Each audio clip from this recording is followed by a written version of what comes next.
बिस्मिल्लाहिर्रहमानिर्रहीम, अस्सलामु अलैकुम, वेलकम टू सुनो Pakistan and a very happy good morning जनाब। आपके पसंदीदा शो में आप सबको खुशामदीद कहते हैं। मैं हूं माहम जाहिद और मेरे साथ मौजूद हैं उज़ैर मलिक। अस्सलाम वालेकुम जनाब, गुड मॉर्निंग और दुआ है कि आपका आज का दिन भी बहुत ही बेहतरीन और खुशियों से भरा हुआ गुजरे। जी बिल्कुल। और आज उज़ैर 9 जुलाई है और ये पाकिस्तान की तारीख का एक इंतहाई अहम दिन है। तहरीक पाकिस्तान से तकमील पाकिस्तान तक बड़े सगीर के मुसलमानों के लिए बेमिसाल खिदमात सरअंजाम देने वाली अजीम हस्ती मादरे मिल्लत मोहतरमा फातिमा जिन्ना की आज 59वीं बरसी अकीदत व एहतराम से मनाई जा रही है। और मोहतरमा फातिमा जिन्ना 31 जुलाई 1893 को भारतीय रियासत गुजरात में पैदा हुई और कोलकाता यूनिवर्सिटी से डेंटिस्ट की डिग्री हासिल की उन्होंने। और अपने बड़े भाई कायद आज़म मोहम्मद अली जिन्ना को मुसलमानों के लिए सियासी जिद्दोजहद करते हुए देखा तो उनकी तहरीक में शामिल हो गई। और क़याम पाकिस्तान के बाद उन्होंने मुहाजिरीन की आबादकारी जैसा अहम काम अपनी निगरानी में सरअंजाम दिया। और खारिजा पॉलिसी समेत नौज़ायदा मुल्क के कई शोबों में उनकी मुशावरत और खिदमात भी शामिल हैं। और मादरे मिल्लत फातिमा जिन्ना कायद आज़म के इंतकाल के बाद जमहूरियत की अलामत बन गई। आपने 1955 में अयूब खान की आमरीत में जमहूरियत का मुकदमा लड़ा। उनकी लिखी किताब मेरा भाई को उस वक्त की इंतज़ामिया ने शाया ना होने दिया। और 1965 के सदारती इंतखाबात में मोहतरमा फातिमा जिन्ना जीत चुकी थी, लेकिन उन्हें सियासी इंजीनियरिंग के जरिए हराया गया। कौम के इत्तेहाद की अलामत मोहतरमा फातिमा जिन्ना 9 जुलाई 1967 को कराची में अपने ज़ाती घर मोहट्टा पैलेस में इंतकाल कर गए। उन्हें मज़ार कायद के अहाते में सुपुर्द खाक किया गया। मादरे मिल्लत फातिमा जिन्ना ने पाकिस्तान की तारीख पर अपनी शख्सियत की ऐसी छाप छोड़ी है जिसमें अज़्म, जुर्रत, मुसाहमत और जमहूरी इक़्तिदार की पासदारी का सबक पोशीदा है। आज पूरा पाकिस्तान उनकी लासवाल कुर्बानियों को याद कर रहा है और उन्हें खिराज तहसीन पेश कर रहा है। आगे बढ़ते हुए आपको बताएं जनाब, अगर अपने पहले सेगमेंट की तरफ हम आए तो मशरिक़ वस्ता की अगर हम सूरत हाल आपके सामने रखें जो कि बहुत ज़्यादा बिगड़ती हुई नज़र आ रही है, तो तारीख के लगता है कि मुश्किल तरीन दौर से गुजरा है। और जहाँ एक तरफ ईरान के शहीद सुप्रीम लीडर आयतुल्लाह खामेनेई का तारीखी और बेमिसाल सफ़र आखिरत जारी है। नजफ और करबला के बाद आज उनका जस्द खाकी मशहद पहुंच रहा है, जहां रोज़ा इमाम रज़ा के अहाते में उन्हें दफन किया जाएगा। दूसरी तरफ अमरीकी सदर डोनाल्ड ट्रंप की गैर मुतवक्की और गैर संजीदा सिफारतकारी है, जो आज कुछ और कल कुछ के मिज़दाक बार बार अपने बयानात को तब्दील कर रहे हैं। उनका कहना था कि ईरान से मुज़ाकरात वक्त का ज़िया है। अमरीका ने ईरानी तेल की फरोख्त पर दोबारा पाबंदियां भी आयद कर दी। ट्रंप ने यह भी कहा कि मुज़ाकरातकार बातचीत जारी रख सकते हैं, मतलब एक ही वक्त के अंदर वो ईरान पर 80 से ज़ायद फ़ज़ाई हमले भी कर रहे हैं और मुआहदे के लिए भी बात कर रहे हैं। बिल्कुल। और ऐसे में वो चाहते हैं कि ईरान उन पर एतमाद करे, तो ईरान फिर कैसे एतमाद करे? आप एक तरफ से मुज़ाकरात की बात करें, दूसरी तरफ से हमले करें। और ट्रंप की ऐसी धौंस और भत्ताखोरी की हमने जो पॉलिसी देखी है, ईरान के स्पीकर मोहम्मद बाकिर कलिफाफ ने दो टोक जवाब दिया है कि वो दौर ख़त्म हो चुका, घुटने नहीं टेकेंगे। और इसी का रद्द-ए-अमल भी दिया जाएगा कि ईरान ने कुवैत और बहरीन में देखा हमने कि 85 अमरीकी फ़ौजी तनसीबात पर मिसाइल दाग कर ट्रंप के गुरूर को खाक में मिला दिया। और खलीजी ताउन काउंसिल और नेटो के दरमियान मैदान में आने के बाद ईरान ने अमेरिका को सहूलत देने वाले हर मुल्क को जायज़ हदफ करार दे दिया। और ट्रंप के इन बदलते बयानात की असल हकीकत और पाकिस्तान की सलामती पर इसके असरात का जो तफसीली अहाता है वो आज कर लेते हैं आज के प्रोग्राम में। तो हमारे साथ मौजूद है माहिर air commodore retired Khalid Chishti साहब। बहुत शुक्रिया आपके वक्त का, वेलकम टू सुनो पाकिस्तान। अच्छा चिश्ती साहब, देखते हैं हम वही हुआ जिसका खदशा था। डोनाल्ड ट्रंप बहुत ही अनप्रेडिक्टेबल हैं, एक बार फिर से मुआहदा ख़त्म कर दिया। और ईरान के खदशात तो फिर जायज़ थे कि वो एतबार नहीं कर पा रहे थे, एतमाद नहीं कर पा रहे थे। तो ये ट्रंप क्या चाह रहे हैं? ट्रंप की किसी को समझ क्यों नहीं आ पा रही और करना क्या वो चाह रहे हैं? जी बहुत शुक्रिया माम और उज़ैर, आपने इनवाइट किया है। मैं तो कई दिनों से कह रहा हूँ कि ट्रंप बहुत सीरियस प्रेशर में है और जेन्युइन प्रेशर है, क्योंकि देखें उनको मिलिट्री ने उस तरह ऑब्जेक्टिव हासिल करके नहीं दिए। और उसमें मिलिट्री का भी कसूर नहीं है क्योंकि ऑब्जेक्टिव फॉल्टी थे, उनको सही तौर पर स्टडी नहीं किया गया था। दूसरी तरफ उन पर यह बहुत बड़ा प्रेशर है कि जब उन्होंने जंग लॉन्च की थी तो जाहिर है, जैसे मैं पहले भी आपके प्रोग्राम में कई दफ़ा कहा कि उन पर ऑब्लिगेशन थी कि वो जीत कर दिखाएं, अपने मुल्क को एक वॉर ट्रॉफी दिखाएं, वो नहीं हुआ। फिर प्रेशर ये आया कि उनको अंदाजा नहीं था कि स्टेट ऑफ हॉर्मोज से ग्लोबलाइज हो जाएगी ऑलमोस्ट जंग, इनडायरेक्टली इकोनॉमिक ग्लोबलाइजेशन हो जाएगी, पूरी दुनिया में तेल की प्राइसेस हो गई, उनको क्रिटिसाइज किया जाना शुरू कर दिया। बैक होम अमेरिका में प्रेसिडेंट ट्रम्प ने खुद कहा कि हम तो एक बूंद भी नहीं लेते स्टेट ऑफ हॉर्मोज से गुजरने वाला तेल। फिर आपने देखा कि इतनी ज्यादा महंगाई, ऑलमोस्ट अमेरिका में खुद तेल डबल हो गया। जी। तो मैं कई दोस्तों को अमेरिका में जानता हूँ जो कह रहे थे कि जब हम एक बूंद नहीं गुजरती वहां से हमारी, तो फिर हमारा तेल क्यों महंगा हुआ है? तो वो क्वेश्चन है। चौथा मोस्ट इम्पोर्टेंट ये हुआ कि नेतन्याहू ने उनको जिस तरह मिसलीड किया, वो एक उनको जैसे वॉक इन द पार्क वाली बात थी कि बस आपने चलना है और फतह हो जाना है, उसमें मसला क्या है? खास तौर पर क्योंकि नया नया प्रेसिडेंट ट्रम्प वेनेजुएला से फारिग हुए थे, तो उनको ये जोम था। और ये मैंने कई दफा कहा, दोबारा रिफ्रेश करता हूँ, सिर्फ मैंने ये उस वक्त भी कहा था कि अगर ये वेनेजुएला की फतह को समझ के ईरान पर हमला करेंगे तो ये एक डिल्यूजनल एस्केलेशन, मैंने कहा था, ये जो खुद पसंदी और खुद अपने जहन में घड़ी हुई आपकी फतह होगी, क्योंकि हर फतह इतनी आसान, इतनी अर्जा, कम कीमत और इतनी जल्दी नहीं होगी उस वक्त कहा था। अब आखिरी बात एक इम्पॉर्टेंट ये है कि क्योंकि ऑब्जेक्टिव नहीं हासिल हो सके, नेतन्याहू का ये मैंडेट है, ऑब्जेक्टिव है कि जंग जारी रहती, नंबर 1, नहीं जारी रहती तो नो पीस नो वॉर के दरमियान चले। क्योंकि उसका ये जो पीस हुआ है, ये हुआ था, ये नेतन्याहू के लिए एग्जिस्टेशनल थ्रेट, ये सुइसाइडल है उसके लिए। क्योंकि अमन का मतलब ये है कि वो अक्टूबर में इलेक्शन होंगे, जो चांसेस है वो हार जाएगा। क्योंकि मैं चैनल 12 का एक सर्वे पढ़ रहा था, और ये इजरायली चैनल है, उसने एक सर्वे किया है और वो कह रहा है कि सिर्फ 11% इजरायली समझते हैं कि हमने ये जंग जीती है, और दूसरा 71% इजरायली समझते हैं कि प्रेसिडेंट ट्रम्प हमारे नेशनल इंटरेस्ट को लुक आफ्टर नहीं कर सकता। तो इसका मतलब यही हुआ कि लोग मायूस हैं नेतन्याहू से। तो ये प्रेशर्स की आपने मेरे से पूछा कि आखिर वो चाहते क्या हैं, मैंने उसको एक्सप्लेन करने की कोशिश की। बिल्कुल सही। खालिद साहब, शहीद आयतुल्लाह अली खामेनेई का तारीखी सफ़र आखिरत आपके सामने है। आज उनकी मशहद में तदफीन का भी दिन है।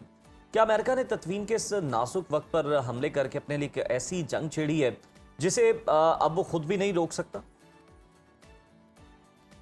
ज़हर, ये बुनियादी तौर पर जाहिर है जिस तरह की उन्होंने देखी, और प्रेसिडेंट ट्रम्प ने खुद ही इतराफ़ कर लिया कि मुझे नहीं पता था कि लोग इनसे करते हैं, मोहब्बत करते हैं, मैं तो समझ रहा था नफरत करते हैं, तो हमने एक धक्का मारना है। जब उन्होंने देखा कि करोड़ों लोग जमा हो गए, और वो कुदरती अमल इसलिए भी था कि जब आप एक हमला कर देते हैं तो कौम, एक मुखालिफिन होते हैं एक हुकूमत के, एक उनकी हुकूमत के हक में होते हैं, और कुछ लोग न्यूट्रल होते हैं, दरमियान में बैठे इंतजार करते, वो भी जंप इन कर जाते हैं।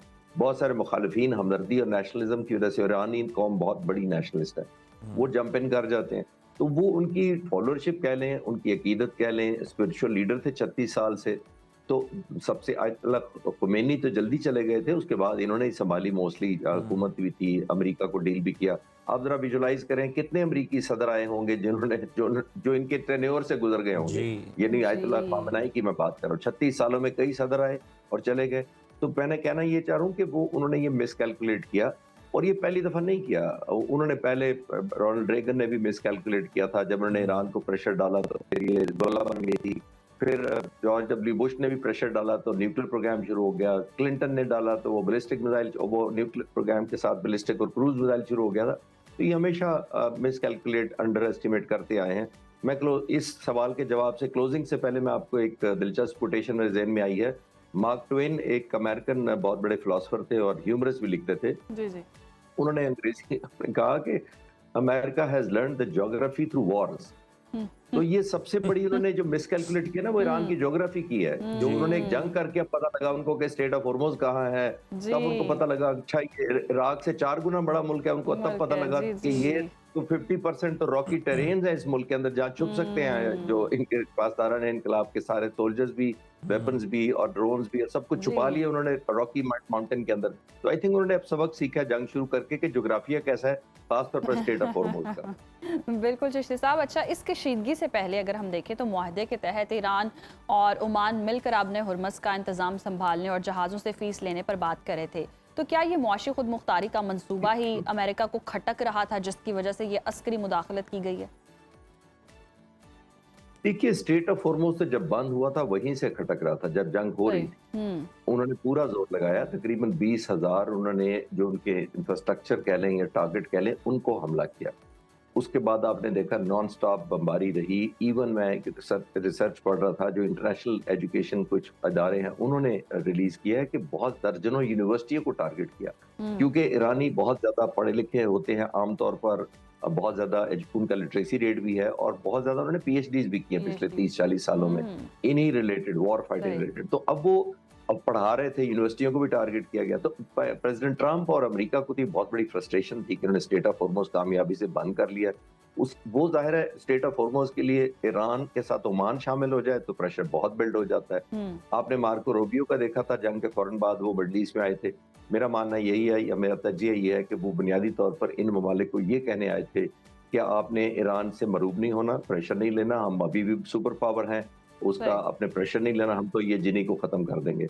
एक तो ये था, और दूसरा वो हिमायत हासिल करने आए थे स्टेट ऑफ हॉर्मोज पर इन ममालिक की कि आप एक डिप्लोमेटिक प्रेशर मेंटेन रखें ईरान पर, और ओमान को मना करें कि वो किसी तरह ईरान के साथ ज्वाइन ना करें। ठीक है चिश्ती साहब, ईरान ने ट्रंप के हमलों के जवाब में कुवैत और बहरीन समेत 85 अहदाफ को निशाना बनाया और हम देख रहे हैं उनका अब जो फ़ज़ाई दिफाई निज़ाम है वो भी एक्टिव हो चुका है।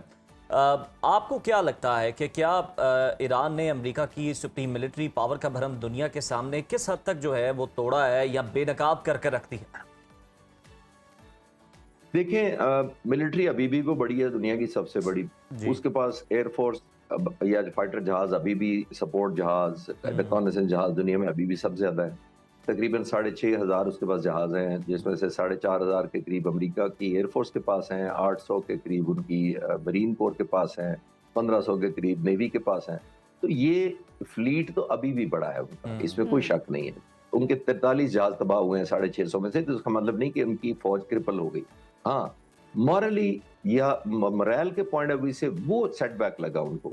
उन्होंने जो इंप्रेशन बनाया हुआ था अपनी फौज के बारे में कि इनविंसिबल है, इनवर्नरेबल है, हमारी शिकस्त नहीं हो सकती, हमें हर एक का पता है, हम वेनेजुएला का सदर उठा लाते हैं तो हम दुनिया में किसी मुल्क के साथ भी वैसे ही कर सकते हैं। तो ये मिथ टूटा है बुनियादी तौर पर। मिलिटरीली उस तरह नहीं हुआ, लेकिन मिलिट्री क्योंकि ऑब्जेक्टिव हासिल नहीं कर पाई, तो दोबारा मिलिट्री का जो ऑपरेशन जिसकी तरफ आप कह रहे हैं वो मुझे नहीं लगता कि उसके कोई फायदे होंगे।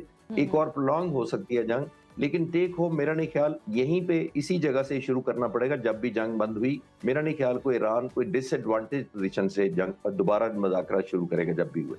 सही। अच्छा चिश्ती साहब, ईरान का मौक़िफ़ है कि तिजारती जहाज़ों ने ट्रैकिंग सिस्टम से छेड़छाड़ की थी, इसलिए कार्रवाई की गई। आपने हुर्मुज़ जहाँ से दुनिया का रोज़ाना का करोड़ों बैरल तेल गुजरता है, अगर वो इस तनाज़े के बाद मुकम्मल बंद हो जाती है तो आलमी मईशत और ख़ुद पाकिस्तान पर क्या असरात होंगे? इससे पहले भी हमने खैर देख ही लिया मईशत पर क्या असरात हुए, मज़ीद क्या हो सकता है? जी माम, आपने खुद ही बता दिया कि पूरी दुनिया ने ऑलमोस्ट देखा 3-4 महीने इस क्राइसिस को फेस किया है, जो प्रेसिडेंट ट्रंप के इस डिसीजन पर बाहर डिपेंडेंट भी था और उसकी वजह भी वही थी। और जब उसने तेल बंद कर दिया इफेक्टिवली सप्लाई ईरान ने स्टेट ऑफ हॉर्मुज़, तो दुनिया में एक क्राइसिस था।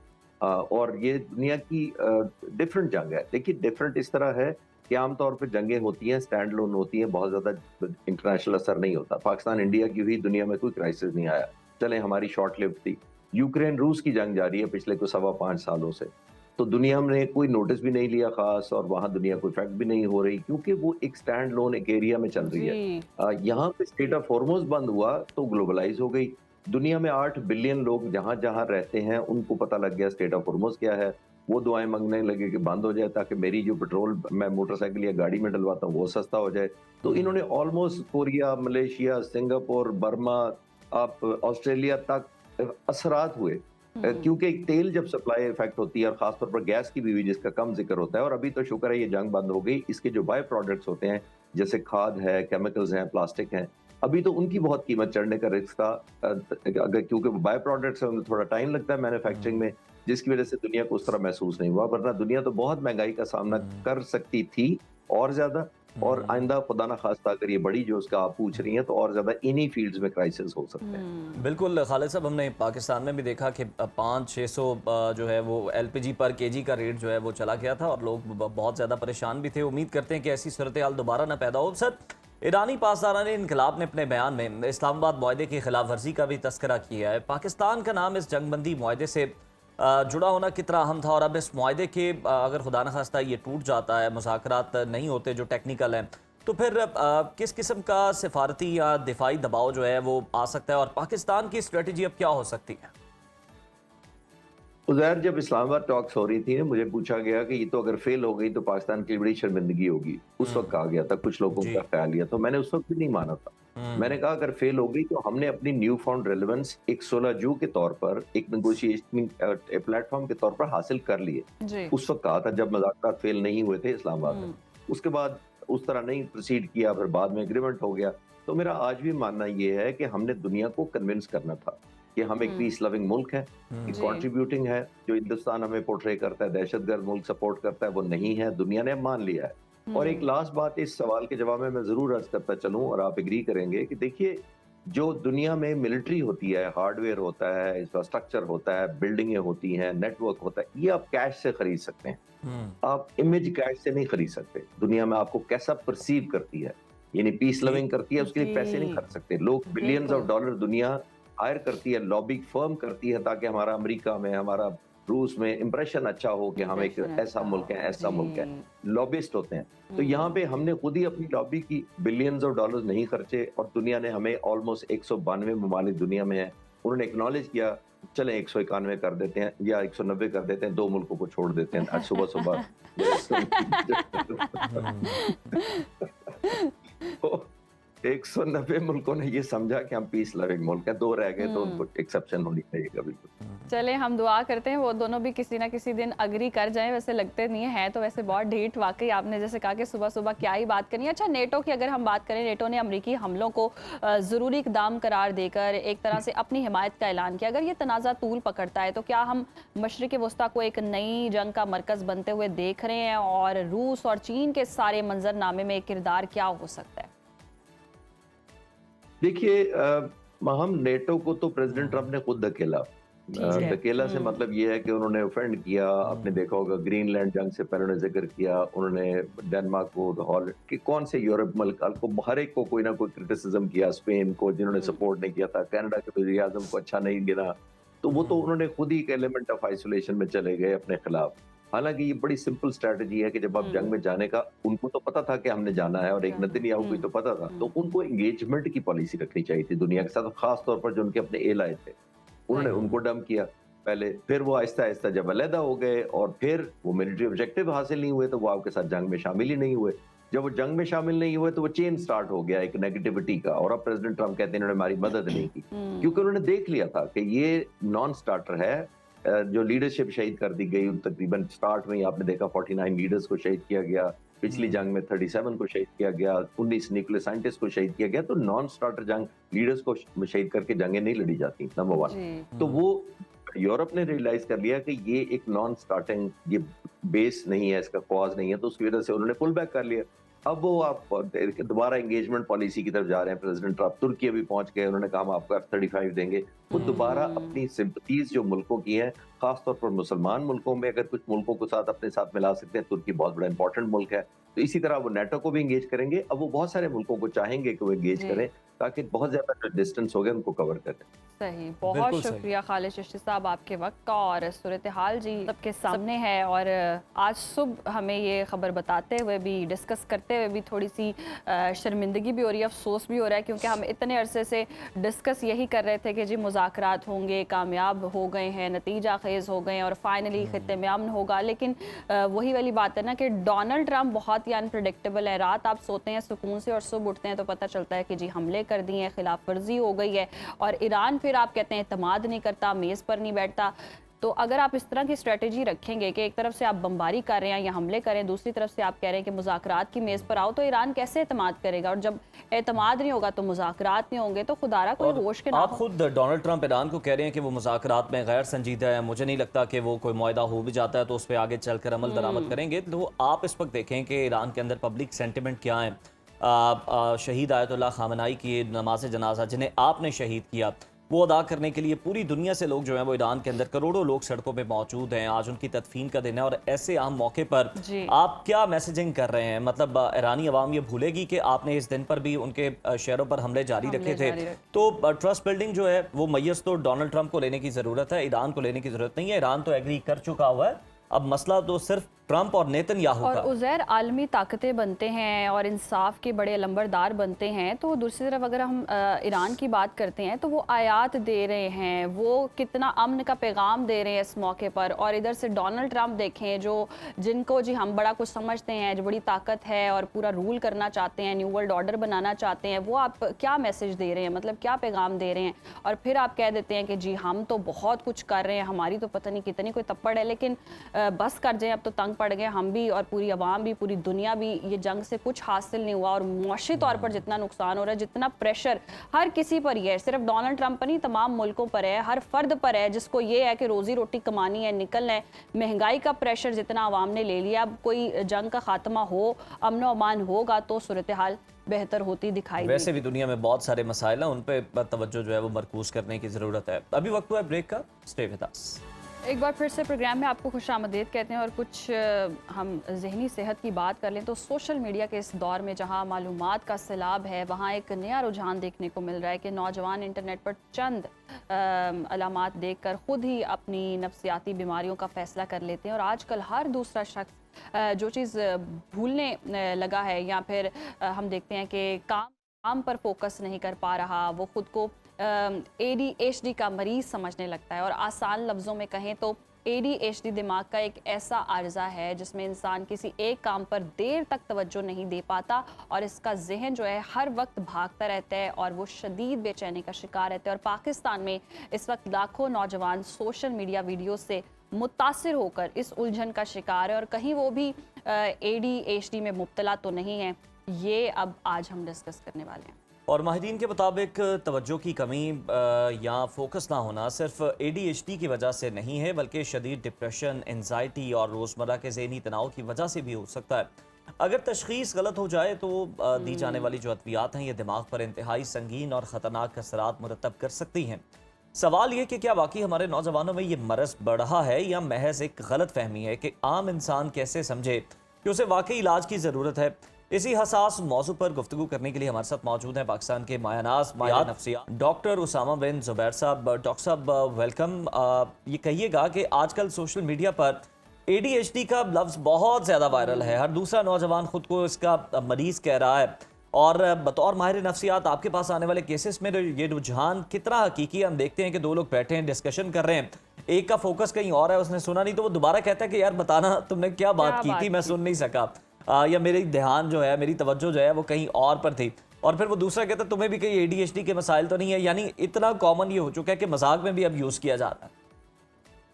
जी थैंक यू सो मच। बिल्कुल देखिए, इस वक्त ना ये मेंटल हेल्थ में सबसे फैंसी डायग्नोसिस है। मेरे पास 14 से 40 साल तक के लोग ना मेरे ऑफिस में आते हैं और बातचीत किए बगैर कहते हैं डॉक्टर साहब हम ADHD डायग्नोज करवाने आए हैं।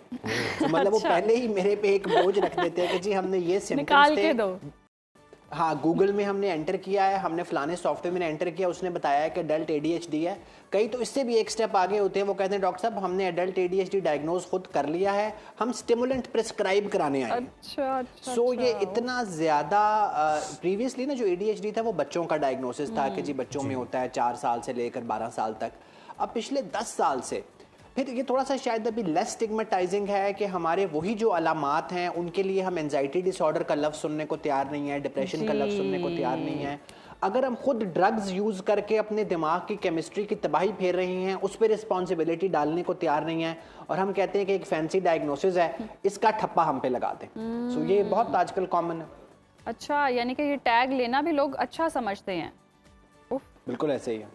अच्छा डॉक्टर उसामा, जिस तरह से हम देखते हैं कि एक आम इंसान जो रोज़मर्रा की ज़िंदगी में चाबियां भूल जाता है, मोबाइल रख कर याद नहीं रहता, और समटाइम्स तो ऐसा होता है मोबाइल कान पे लगाया होता है, ढूंढ रहे होते हैं मेरा मोबाइल किधर है, या पढ़ाई पर बच्चा कोई फोकस नहीं कर पाता, ये आम जो भूल चूक है। और एक हकीकी ADHD के मरीज़ की अलामात क्या है, वाज़े फ़र्क बताइए ताकि पता चल सके कि एक्चुअल में प्रॉब्लम कहाँ है और वो वाकई अगर है तो फिर उसका इलाज मुमकिन हो सके। सबसे पहले तो मैं हमेशा आप लोगों को ये बताता हूँ कि जी ये जो मेंटल हेल्थ की अलामात हैं ये थोड़ी थोड़ी हम सारों में होती हैं। हम सारे कभी कभी भूलते हैं, हम सारों का कभी कभी काम पे जाने को दिल नहीं करता, लेकिन चूंकि ये कभी कभी होता है तो ये बीमारी नहीं है। ठीक है। अब बीमारी वो है जो बहुत ज्यादा टाइम पे हो रहा है और आपकी क्वालिटी ऑफ लाइफ को डिस्टर्ब कर रहा है। ये तो यहाँ तक हो गया कि कोई ना कोई बीमारी है।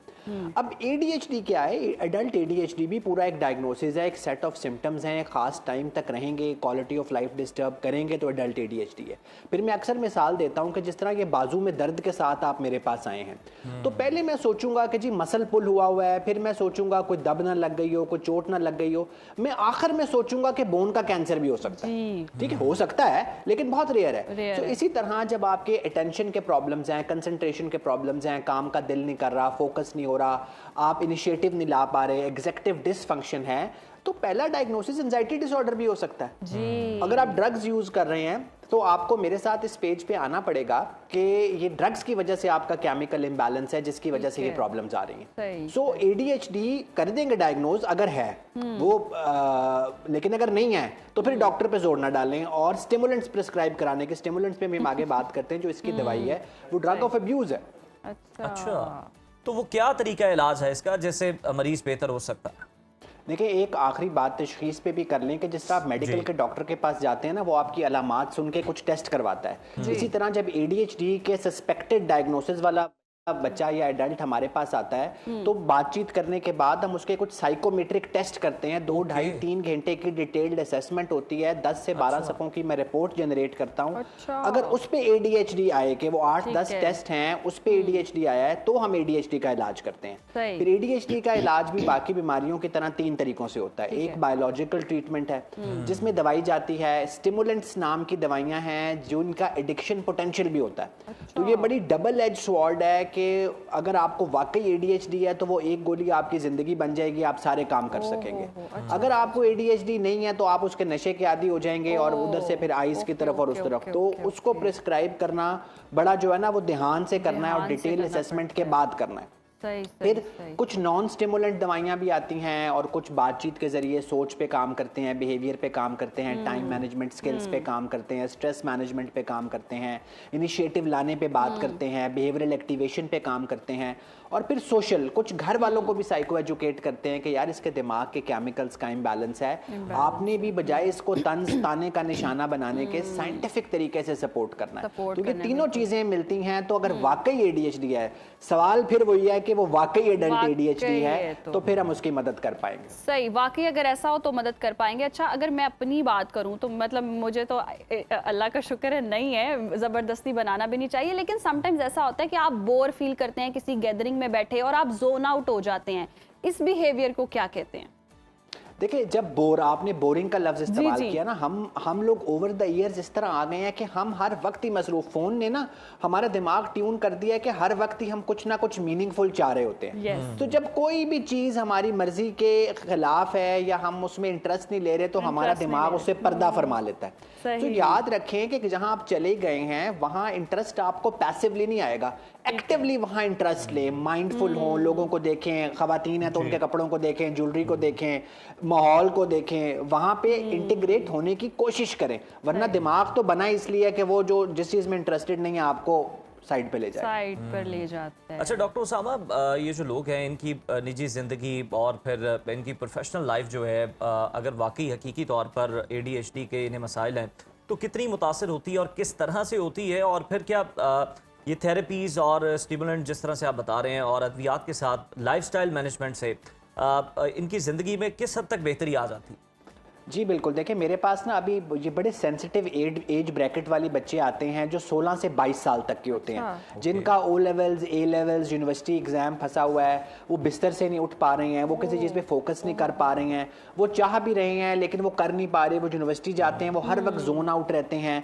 सो जब उनको वाकई हम उनसे हिस्ट्री लेते हैं, फिर उनके वो साइकोमेट्रिक टेस्ट करते हैं और वो वाकई ADHD है, तो कई दफ़ा तो नॉन स्टिमुलेंट दवाइयों से भी, हल्की दवाइयों से भी वो बेहतर होकर ज़िंदगी में मेरे आपकी तरह परफॉर्म करते हैं। देखिए बीमारी है ना, तो बीमारी का इलाज होगा तो वो बेहतर हो जाएंगे। सही, बीमारी का इलाज होगा और बेहतर हो जाएंगे। बहुत शुक्रिया डॉक्टर उसामा आपके वक्त का। और वाकई जी एक डेंजरस बीमारी भी है और इसको ऑन अ लाइटर नोट हम जो डिस्कस कर रहे थे वो एक अलग बात है, लेकिन सीरियसनेस भी उसकी इतनी ही ज़्यादा है। अगर किसी में डायग्नोज हो जाती है तो उसका इलाज भी है, नॉर्मल लाइफ स्टाइल की तरफ आप जा सकते हैं। तो खुदारा इसको बस एक जोक या फिर एक ट्रेंड या एक फैशन के तौर पर या फैंसी ADHD करके तो अपने आप पर लागू ना करें, और अगर किसी को है तो उसका ख्याल रखना भी और उतना आप ही ज़्यादा ज़रूरी ये है। दूसरों पर इन्हिसार करना भी छोड़ दें कि जनाब उसको ये मसला था, उसने ये वाली टैबलेट खाई, ये वाली मेडिसिन ली तो वो ठीक हो गया। जिस तरह से एक्सपर्ट अभी बता रहे थे कि जनाब ये डबल एज वेपन है। आप ये समझ लें कि अगर तो आपने इसका गलत इस्तेमाल कर लिया, आपको मसला नहीं और आपने वो मेडिसिन यूज़ करना शुरू कर दी, तो फिर आप बहुत सारे मसाइल का शिकार हो जाएंगे। और पहले तो आपको वाकई डायग्नोस करवाना चाहिए किसी एक्सपर्ट से कि ये मसला है या नहीं है। सिर्फ सोशल मीडिया से पढ़ के आप अंदाज़ा नहीं लगा सकते, गूगल या चैट जीपीटी से पूछ के नहीं आप कह सकते कि आपको ADHD है। उसके लिए वो बता रहे हैं कि 8-10 हम टेस्ट करते हैं, पूरी असेसमेंट करते हैं 3-4 घंटे की, फिर डिक्लेयर करते हैं और मैंने फिर इलाज इन लोगों का इलाज सोच लिया। अगर किसी को लग रहा है कि फैंसी तौर पर कि ADHD और टैग के तौर पर लेना है, आप PhD कर लें। ADHD से ज़्यादा PhD ज़्यादा रेलिवेंट लग रहा है और अच्छा लग रहा है। ब्रेक लेते हैं, देखते रहिए सुनो पाकिस्तान। वेलकम बैक नाज़रीन। मंगल की शब शारजा से कराची आते हुए लापता होने वाले निजी कंपनी के कार्गो तैयारे के हवाले से एक इंतहाई अफसोसनाक और बड़ी डेवलपमेंट सामने आई है। पाकिस्तान एयरपोर्ट्स अथॉरिटी के मुताबिक K2 एयरवेज के लापता कार्गो तैयारे का मलबा और माड़ा के साहिल से 53 नॉटिकल मील जनूब में समंदर से तलाश कर लिया गया है और पाक बहरिया और PMSA का मुश्तरका सर्च ऑपरेशन गुज़श्ता 12 घंटे से ज़ायद वक्त से समंदर में मसलसल जारी है और अब तैयारे में सवार अमले के 5 लापता अरकान की तलाश के लिए रेस्क्यू कार्रवाइयाँ भी जारी हैं। और अगर देखा जाए तो सूरत हाल बहुत ही तशवीशनाक है, क्योंकि ये तैयारा फ़नी ख़राबी के बायस ही 5 रोज़ से शारजा में मरम्मत के लिए मौजूद था और वहाँ से फेरी लाइट यानी खाली तैयारे के तौर पर कराची वापस आ रहा था कि उरमाड़ा के करीब रडार से इसका राबता मुनक़ता हुआ। राबता टूटने से कबल तैयारे के पायलट ने फ़नी ख़राबी से मुताल्लिक़ आगाह भी किया था। सवाल ये कि क्या तैयारे के तकनीकी मसाइल पूरी तरह हल नहीं हुए थे? इस वक्त समंदर में अमले की तलाश का अमल किस मरहले में है? इन तमाम ताज़ा तरीन तफसीलात के लिए हमारे साथ मौजूद हैं कराची से हमारे इरशाद संजरानी। इरशाद, बहुत शुक्रिया। कहिएगा कि पाक बहरिया और PMSA का जो सर्च ऑपरेशन जारी है, इसकी ताज़ा तरीन अपडेट्स क्या हैं आपके पास? मलबा मिलने के बाद अब हमले के 5 अरकान की तलाश में क्या डेवलपमेंट जो है वो हुई है और ब्लैक बॉक्स जो है क्या वो मिल सका?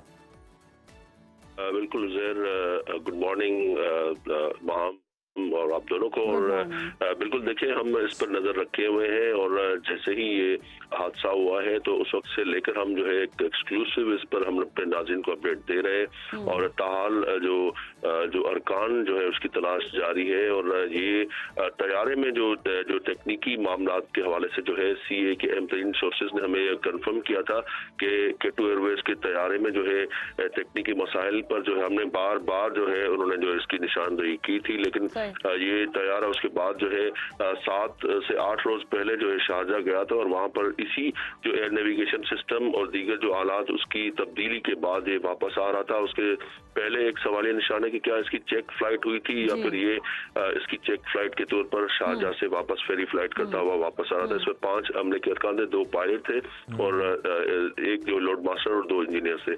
ताहाल जो 53 नॉटिकल माइल जो उरमाड़ा से जो है यहाँ पे पाक बहरिया और PMSA को जो है वो 12 घंटे के दौरान जो है इन्होंने इस मलबा जो है यानी कि रैकेट जो जहाज का वो मिल चुका है। लेकिन ताहाल जो ब्लैक बॉक्स है उसका मिलना बहुत अहम है उसमें, क्योंकि जो कप्तानों के दरमियान जो होने वाली गुफ्तगू समेत जो है एयर ट्रैफिक कंट्रोलर के साथ जो गुफ्तगू होती है वो अहम है। लेकिन हमने देखा कि एक बहुत ज़बरदस्त रिस्पॉन्स रहा है हमारी पाक बहरिया और PMSA का, क्योंकि इंडोनेशिया में इसी तरह एक तैयारा जो है समंदर में गायब हुआ था, वो ताहाल नहीं मिला है। तो हमारा इसमें इमरजेंसी रिस्पॉन्स जो है वो बहुत ज़बरदस्त है। रात ही हमारी किसी जो है सिविल एविएशन और दीगर जो पाकिस्तान अथॉरिटी हुकाम जो वो इसको सर्च एंड रेस्क्यू को वो भी देख रहे हैं तो यहाँ पे। लेकिन मैं इस वक्त भी कराची एयरपोर्ट पर मौजूद हूँ और जो K2 एयरवेज की जो तहकीकात का अमल जो है वो इस वक्त जारी है और ब्यूरो ऑफ सेफ्टी इन्वेस्टिगेशन की 11 रुकनी टीम की सरबराही जो है डायरेक्टर है bureau of safety investigation air commodore Ahsan Noman जो कर रहे हैं। वो जो है उन्होंने जो है जो जैसे ही हादसा हुआ उसके बाद जो सिविल एविएशन अथॉरिटी। ये भी बताइएगा, जिस तरह से बताया भी जा रहा है कि 12 घंटे से मुसलसल ये रेस्क्यू का ऑपरेशन जारी है और कब तक मुतवक्के है, कब तक जारी रहेगा, और जो लापता अफराद हैं क्या उनकी तलाश जो है वो अभी तक जारी है, कोई मिल सका है? देखिए बिल्कुल इस हवाले से जो हमले के अरकान के हवाले से जो है पाक बहरिया और PMSA की जो सर्च एंड रेस्क्यू का अमल जो जारी है और PAA पाकिस्तान एयरपोर्ट अथॉरिटी भी उनकी इसमें मुआवनत कर रही है। ताहाल हमले के अरकान जो है वो नहीं मिले हैं। उनकी फैमिली से हमारा राब्ता हुआ है और हमने उनसे भी बात की है। और जो इंजीनियर मोहम्मद आरिफ जो है वो नॉर्दर्न टेक कंपनी है जो कि K2 एयरवेज को जो है इंजीनियरिंग खिदमत देती है, वो भी किसी मोर्चे के जो है इस हवाले से जो है इंतजार कर रहे हैं। हम भी दुआ गो है जाहिर है, लेकिन जो जिस जगह पे गिरा है ये जो समंदर जो है इसकी गहराई जो हमें बताई गई है, समंदर में जो तलाश का अमल है वो जारी है और लापता होने वाले जो इसके अरकान थे जिसमें पायलट भी शामिल है और उसके अलावा ब्लैक बॉक्स जो है जो कि बड़ा इंपॉर्टेंट है उसकी तलाश भी जारी है और उससे पता चल सकेगा कि एयर ट्रैफिक कंट्रोलर और पायलट्स के माबैन क्या गुफ्तगू हुई, किस मसले की निशानदेही की गई और उसके बाद ही जनाब जो तहकीकात हैं वो आगे बढ़ सकेंगी। बहुत शुक्रिया इरशाद वंस अगेन आपका। और उज़ैर सबसे बड़ा सवाल तो ये है कि जब शारजा में मरम्मत हो रही थी फिर क्लियरेंस कैसे मिली, उड़ान कैसे भर ली, ये सारे सवालात हैं जिनके जवाबात ढूंढना ज़रूरी है। और वी होप कि जो अरकान लापता हैं वो जल्द से जल्द मिल जाएँ और रेस्क्यू ऑपरेशन मुकम्मल हो तो जी तहकीकात में फिर चीज़ें सामने आएंगी तो वो आपसे डिस्कस भी करेंगे। आगे बढ़ते हैं, पंजाब के किसी भी बड़े शॉपिंग मॉल, ब्रांडेड स्टोर या मशहूर रेस्टोरेंट में हम जाते हैं तो शॉपिंग बैग के अलहदा से पैसे चार्ज करना सालों से एक मामूल बन चुका है। और इस शॉपिंग बैग की जो कीमत तो सारिफ अदा कर देता है, लेकिन मार्केटिंग कंपनी जो हम देखते हैं मार्केट तो उसी की हो रही होती है। और सार्फिन बरसों से सोशल मीडिया पर इस नाइंसाफ़ी के खिलाफ आवाज़ उठा रहे थे और अगर ब्रांड हमें इश्तिहारी बोर्ड के तौर पर इस्तेमाल कर रहा है तो शॉपर मुफ्त होना चाहिए।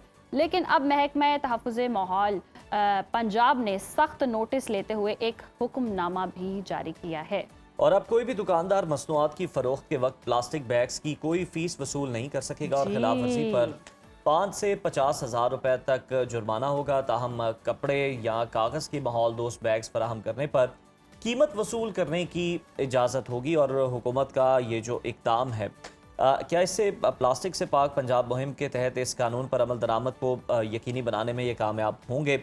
इसी अहम मौजू पर बात कर लेते हैं। अवामी इशू है, हमारे साथ मौजूद है मारूफ सहाफ़ी राय शाहनवाज साहब। बहुत शुक्रिया राय साहब आपके वक्त का। कहिएगा कि पैसे गाहक दे तशहीर ब्रांड की हो रही हो, ऐसा तो बड़ी देर से होता चला आ रहा है। आप इस नए सरकारी हुक्मनामे को सारिफीन की कितनी बड़ी कामयाबी समझते हैं, क्योंकि सोशल मीडिया पर इसके हवाले से हमेशा आवाज़ उठाई जाती रही है? ज़ाहिर ऐसा है कि अभी पाकिस्तान में मुझे लग रहा है कि ये अभी पहली सीढ़ी है। अगर आपने जैसे अभी पूरी खबर आप पढ़ रहे थे तो उसमें एक चीज बड़ी वाज़ेह थी कि अभी प्लास्टिक का जो बैग है, जितना बड़ा बैग होगा, जैसे कि आजकल अगर आप किसी कपड़ों की दुकान पे जाएं या किसी ऐसे ब्रांड स्टोर पे जाएं जिसने 75 माइक्रोन से बड़ा बैग जो है, प्लास्टिक बैग जो है वो रखा हुआ है, तो उसकी हद तक तो पाबंदी लगा दी गई है। यानी कि आप प्लास्टिक का बड़ा बैग जो है वो सार्फिन को दे के उसके पैसे वसूल नहीं कर सकते, चाहे आपने उसके ऊपर अपने आप लिखा है या नहीं लिखा। लेकिन असल जो कहानी है वो ये है कि जब तक कपड़े का बैग, जैसे ये बड़े बड़े स्टोर हैं लाहौर में, ग्रोसरी शॉप्स पे भी हम देखते हैं, वो ये जो गैर प्लास्टिक के बैग देते हैं लेकिन उसके ऊपर भी बड़ी तशहीरी मुहिम उनकी लिखी होती है, उनका नाम लिखा होता है, तो चलते फिरते आप तशहीरी बोर्ड बन जाते हैं, दुकान से निकलते हैं तो हर किसी को पता होता है कि आप कहाँ से खरीदारी करके आए हैं।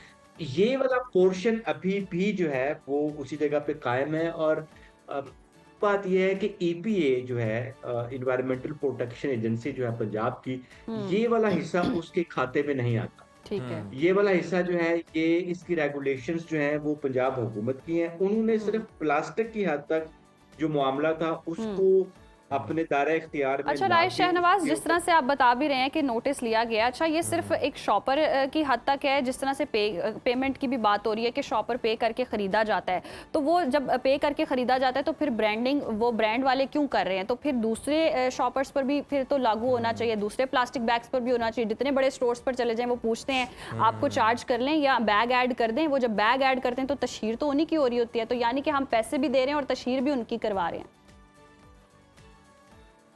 इसमें तकनीकी तौर पे ये है कि ये जो पाबंदी इन्होंने लगाई है, जो कि 6 सितंबर से बुनियादी तौर पे नाफिजुल अमल होगी, पहले नोटिफाई कर दिया है, उसमें लिखा हुआ है कि 6 सितंबर से होगा।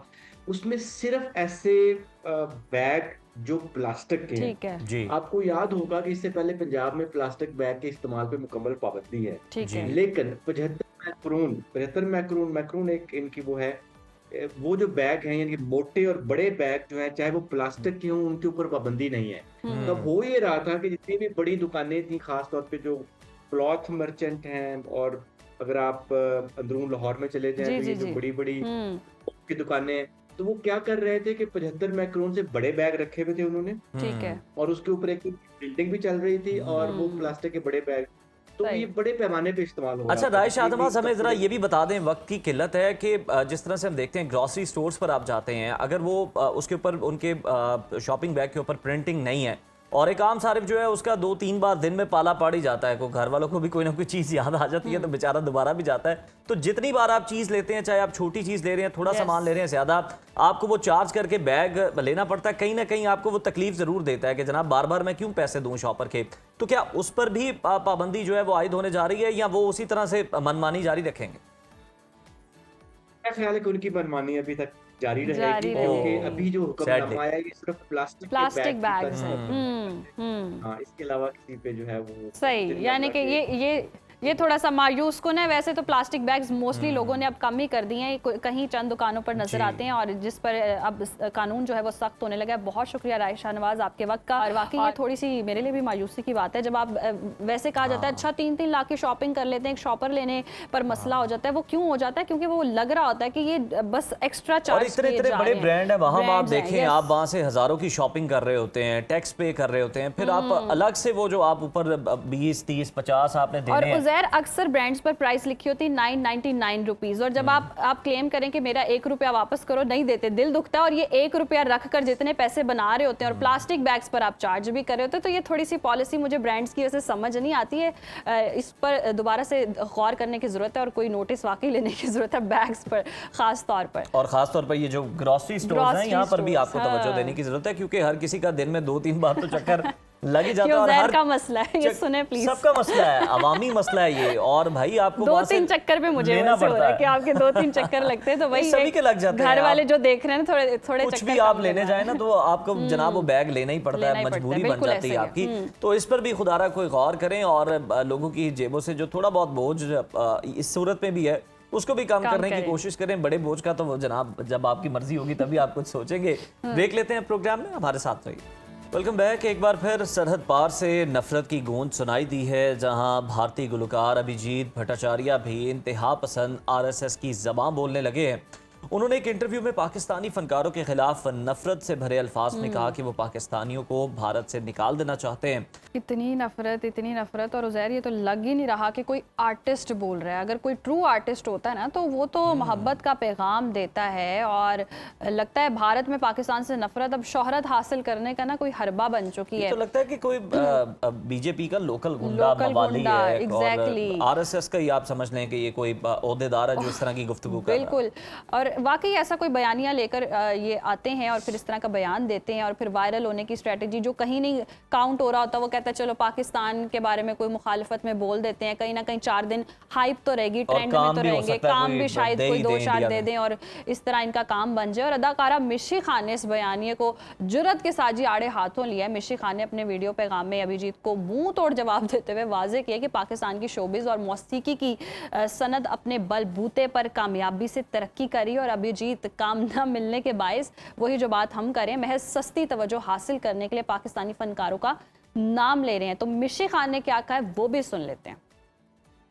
शर्म आनी चाहिए, यू आर अ सिंगर, एक आर्टिस्ट हो के इस तरह की हेट्रेड फैला रहे हो तुम्हें शर्म नहीं आती? क्या प्रॉब्लम है तुम्हें कि ये तो हैं ही बेगर्स, और ये इनको तो पाकिस्तान में कोई सिंगर्स को और इन आर्टिस्ट को पूछता नहीं है? बिल्कुल पूछते हैं, तुमको कोई नहीं पूछता आजकल। तुम पता नहीं 50 साल पहले तुमने जो गाने गाए थे उसके बाद तुम्हारी इंडस्ट्री तुमको नहीं पूछती है। तुम पाकिस्तानी एक्टर्स और सिंगर्स के बारे में फजूल बातें कर रहे हो। ये बात करके तुमने आना था ना उसमें लाइमलाइट में। सो फर्स्ट अपने गिरबान में देखो कि तुम्हें कौन काम इंडिया में दे रहा है। तुम मोस्ट डिसलाइक्ड पर्सन हो in the Indian film industry, that's why you haven't got any work, ठीक है ना? तो अपने को देखो पहले, बजाय इसके पाकिस्तानी एक्टर्स के बारे में उल्टी सीधी बकवास करके you are trying to get some little limelight, ठीक है? कोई बेगर नहीं है, शुक्र अल्हम्दुलिल्लाह यहाँ पे सब कुछ ठीक है। आ गया बड़ा चबूतरे के मुंह वाला, रिक्शा के पीछे जो है ना, रिक्शा नहीं होता, रिक्शा की तरह की तो आपकी अपनी अपीयरेंस है, तो आप बोल रहे हैं हमको आ गया बड़ा, वाकई आ गया बड़ा, सही लताड़ा है। मिशी खान ने ना सही मंजरकशी की है देखा जाए तो, और सोशल मीडिया पर भी जनाब मिशी खान के इस दो टुक मौक़िफ़ को भरपूर पसीदाई मिलनी है जनाब। अवाम के जज्बात की तर्जुमानी की है उन्होंने, और ये जो सवाल उठा रहे हैं कि फ़न को सियासत की भेंट कब तक चढ़ाया जाएगा, ये एक बहुत बड़ा आप समझ लें कि टॉपिक है और डिस्कशन का पॉइंट है जिस पर बात होने की ज़रूरत है। और वाकई उज़ैर ऐसे बयान देने का मकसद क्या है, ये भी समझ नहीं आता। आप जिस शोबे से हैं आप उसके बारे में बात करें, बजाय कि आप ऑपोजिट साइड पर जाकर एक लाइमलाइट लेने के लिए हरबे इस्तेमाल करते हैं। और हमारे साथ पाकिस्तान के मायनाज फिल्म और ड्रामा क्रिटिक शुएब हारून मौजूद हैं, उनसे ये मामला डिस्कस कर लेते हैं। अच्छा शुएब, सरहद पार की तो बात करेंगे ही करेंगे, मुल्की ड्रामा इंडस्ट्री पर पहले बात कर लेते हैं। क्या चल रहा है, ड्रामा हमराही पर क्यों तनकीद हो रही है, और ये जानना भी बहुत ज़्यादा ज़रूरी है कि ऐसी क्या हाइप है, क्या वजह बनी है और इतना क्यों उसको क्रिटिसाइज किया जा रहा है? बिल्कुल जी, हमराही जो ड्रामा है हिबा बुखारी और दानिश तैमूर का, आपको पता ही है दोनों बहुत बड़े स्टार हैं, इनकी बहुत बड़ी फ़ैन फॉलोइंग है और सोशल मीडिया के ऊपर इनके जो रील्स हैं, कट्स हैं इस ड्रामे के, वो वायरल हो रहे हैं। लास्ट जो एपिसोड आई उसके अंदर एक जो स्टोरी आर्क है उसमें जो उन्होंने दिखाया उसके ऊपर बहुत बात हो रही है और उसके ऊपर बहुत कंट्रोवर्सी क्रिएट हो गई। बहुत से लोग हैं, रिव्यूअर्स हैं जो कि इसके ऊपर बहुत एतराज़ कर रहे हैं, लोगों के सेंटिमेंट्स हर्ट हुए हैं।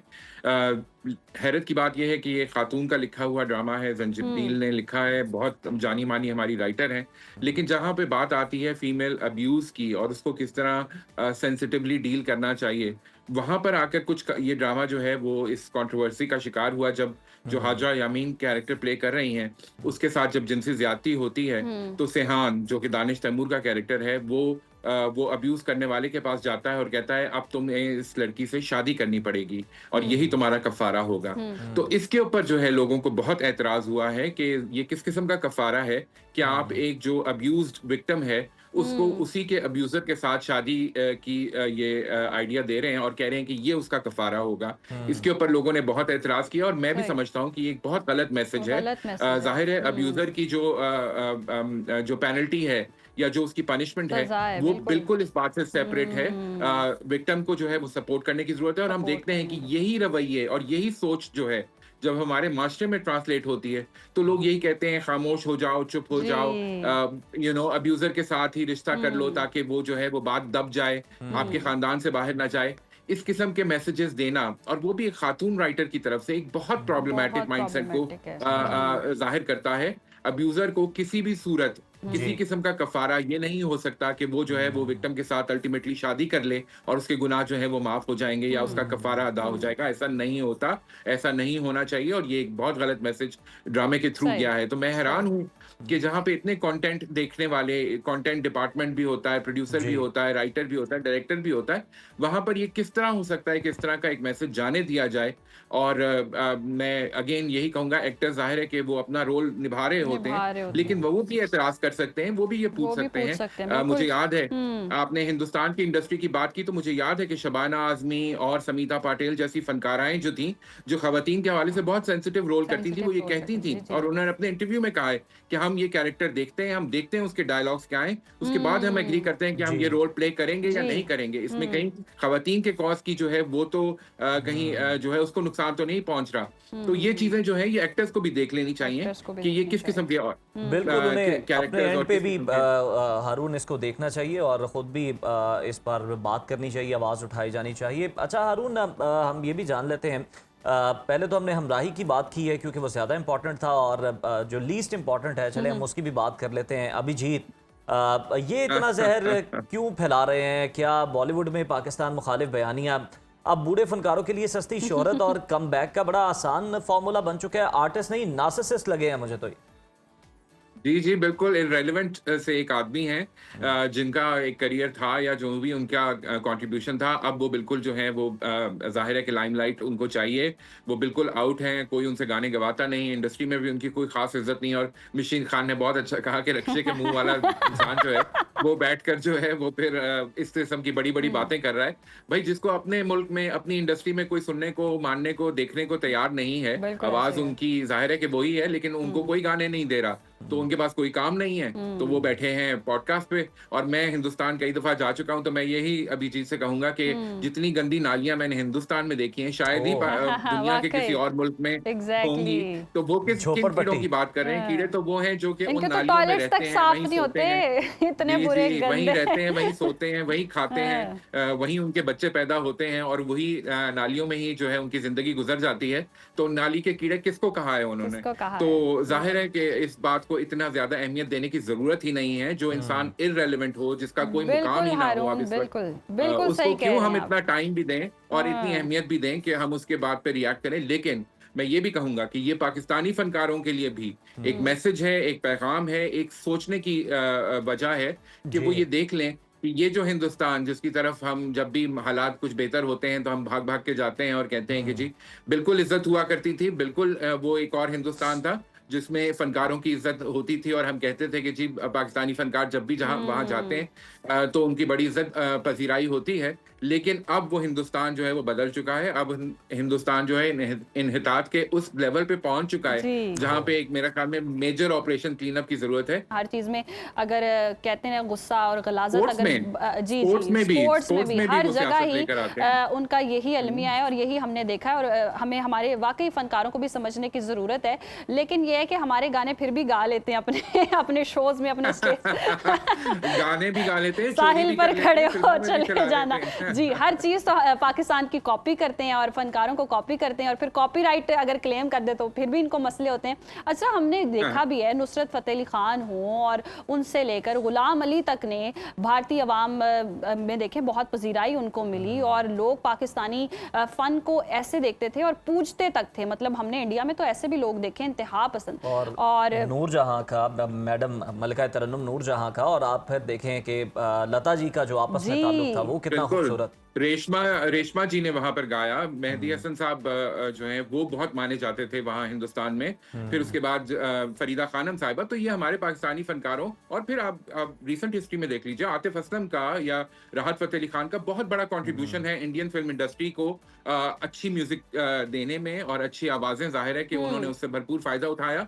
लेकिन अगेन मैं यही कहूंगा कि वो हिंदुस्तान और था और अब ये हिंदुस्तान और है। ये मोदी का हिंदुस्तान है और अब जो है ये हिंदुस्तान मुझे नहीं लगता कि वापस दोबारा उस हारून बिल्कुल ये जो मोदी का हिंदुस्तान है इसे बहुत सारे डॉक्टर्स की जरूरत है। और लगे हाथ हम डॉक्टर बहू वाला ड्रामा जो है वो डिस्कस कर लेते हैं, उसकी बड़ी हाइप है। जरा उसके हवाले से बताएं कि आखिरी जो लम्हात हैं उनकी जो शहजाद की मिसेज है उसके वक्त भी जनाब वो पूछ रही हैं मोहब्बत का, लेकिन वो खामोशी है और फिर वो पर्दा कर जाती हैं। ये क्या बड़ा दर्दनाक है, सोशल मीडिया पे चल रहा है।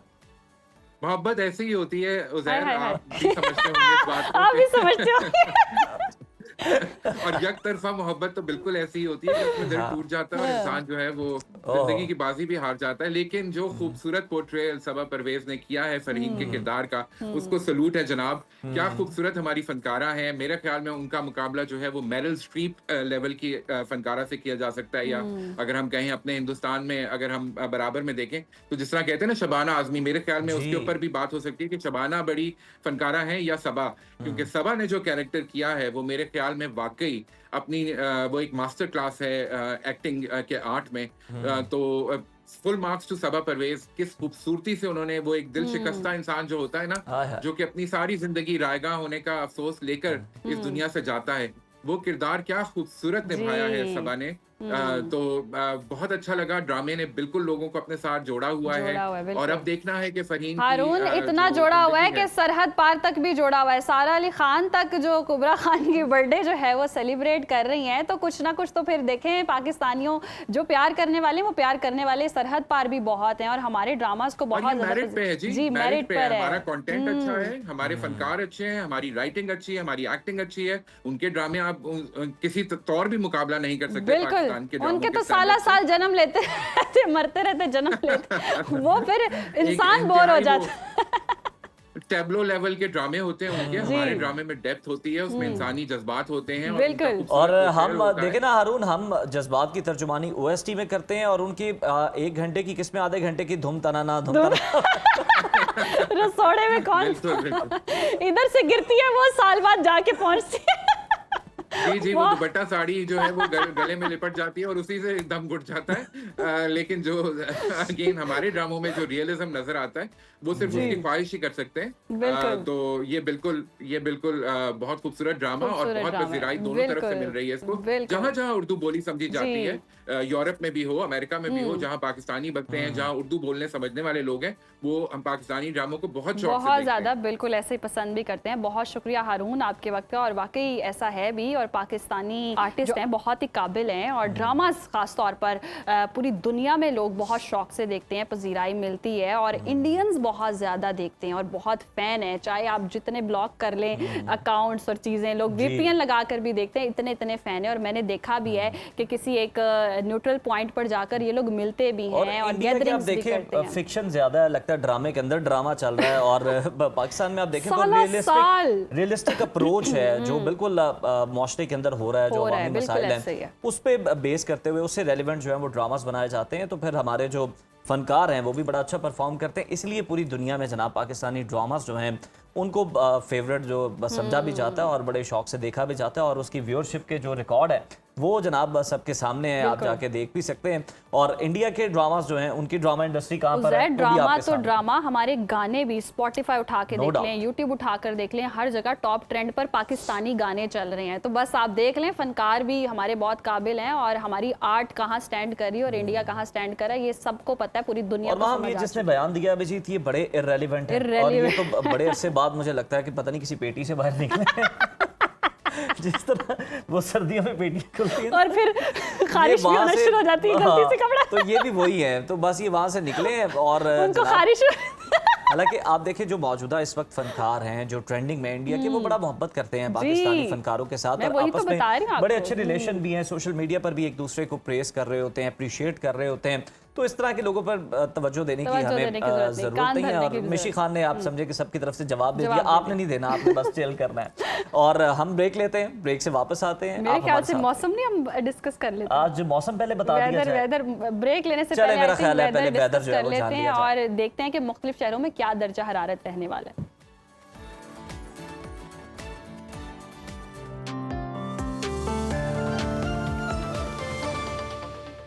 नाज़रीन, मुल्क के बेशतर इलाकों में मौसम गर्म और मरतूब रहने की तवक्को है, ताहम कश्मीर, बालाई खैबर पख्तूनख्वा, शिमाल मशरकी पंजाब, मशरकी बलोचिस्तान और गिलगित बल्तिस्तान में चंद मकामात पर तेज़ हवाओं, आंधी चलने और गरज चमक के साथ बारिश का इम्कान है। मुख्तलिफ शहरों में मौसम की क्या सूरत हाल है, आइए जान लेते हैं। और सबसे पहले बात कर लेते हैं गिलगित बल्तिस्तान की, जहाँ मतला जुज़वी अब्र आलूद रहने का इम्कान है।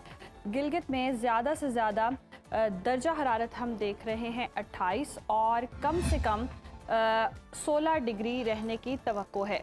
जबकि स्कर्दो का रुख करें तो स्कर्दो में हम देख रहे हैं ज़्यादा से ज़्यादा दर्जा हरारत है 20 और कम से कम 12 डिग्री तक जाने का इम्कान है। और महकमा मौसमियात के मुताबिक आइंदा 24 घंटों के दौरान चंद मकामात पर तेज़ हवाओं और गरज चमक के साथ बारिश मुतवक्की है। आज़ाद कश्मीर में मतला जुज़वी अब्र आलूद रहने के अलावा तेज़ हवाओं, आंधी और गरज चमक के साथ बारिश का इम्कान है। दारुल हुकूमत मुजफ्फराबाद लिए चलते हैं आपको, यहाँ पर हम देख रहे हैं ज़्यादा से ज़्यादा दर्जा हरारत है 36 और कम से कम 23 डिग्री तक रहने की तवक्को है। जबकि श्रीनगर में मैक्सिमम टेम्परेचर है 35 और मिनिमम 18 डिग्री तक गिरने की तवक्को है। मौसम का हाल बताने वालों ने आइंदा 24 घंटों के दौरान कश्मीर में चंद मकामात पर तेज़ और मूसलाधार बारिश का इम्कान भी जाहिर किया है।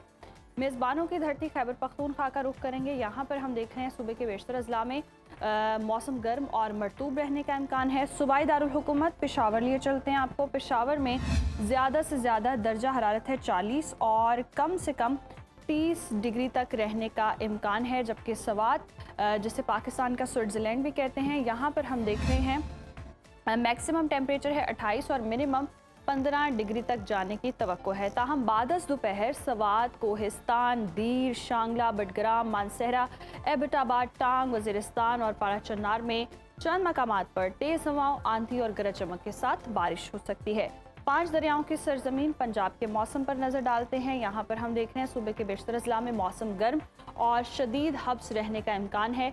बागों के शहर लाहौर लिए चलते हैं आपको। लाहौर में दर्जा हरारत 36 से 28 डिग्री के दरमियान रहने का इम्कान है, जबकि शहर बेमिसाल इस्लामाबाद की बात करें तो यहाँ पर हम देख रहे हैं ज़्यादा से ज़्यादा पारा है 38 और कम से कम 27, जबकि मुल्तान में मैक्सिमम टेम्परेचर है 41 और मिनिमम 30 डिग्री तक जा सकता है। और महकमा मौसमियात के मुताबिक आइंदा 24 घंटों के दौरान मरी, गिलियाद, गुजरावाला, गुजरात, खुशाब, नूरपुर थल, लाहौर, शेखुपुरा, सियालकोट, नारोवाल, कसूर, बहावल नगर, डेरा गाजी खान में चंद मकामात पर तेज़ हवाओं, आंधी और गरज चमक के साथ बारिश हो सकती है।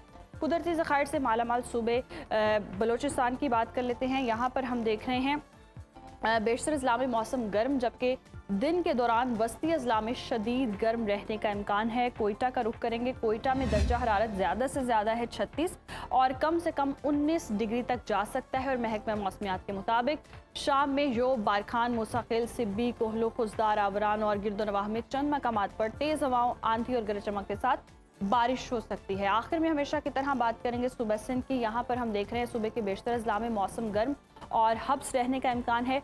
शहर कायद कराची का रुख करते हैं। यहाँ पर पारा जो है वो 35 से 29 डिग्री के दरमियान रह सकता है, जबकि हैदराबाद में ज़्यादा से ज़्यादा दर्जा हरारत है 41 और कम से कम 28 डिग्री तक रहने का इम्कान है। महकमा मौसमियात के मुताबिक आइंदा 24 घंटों के दौरान रात में साहिली इलाकों में मतला जुज़वी अब्र आलूद रहने के अलावा सखर, घोटकी, दादू, थरपारकर और गिरदोनवाह में गरज चमक के साथ बारिश हो सकती है।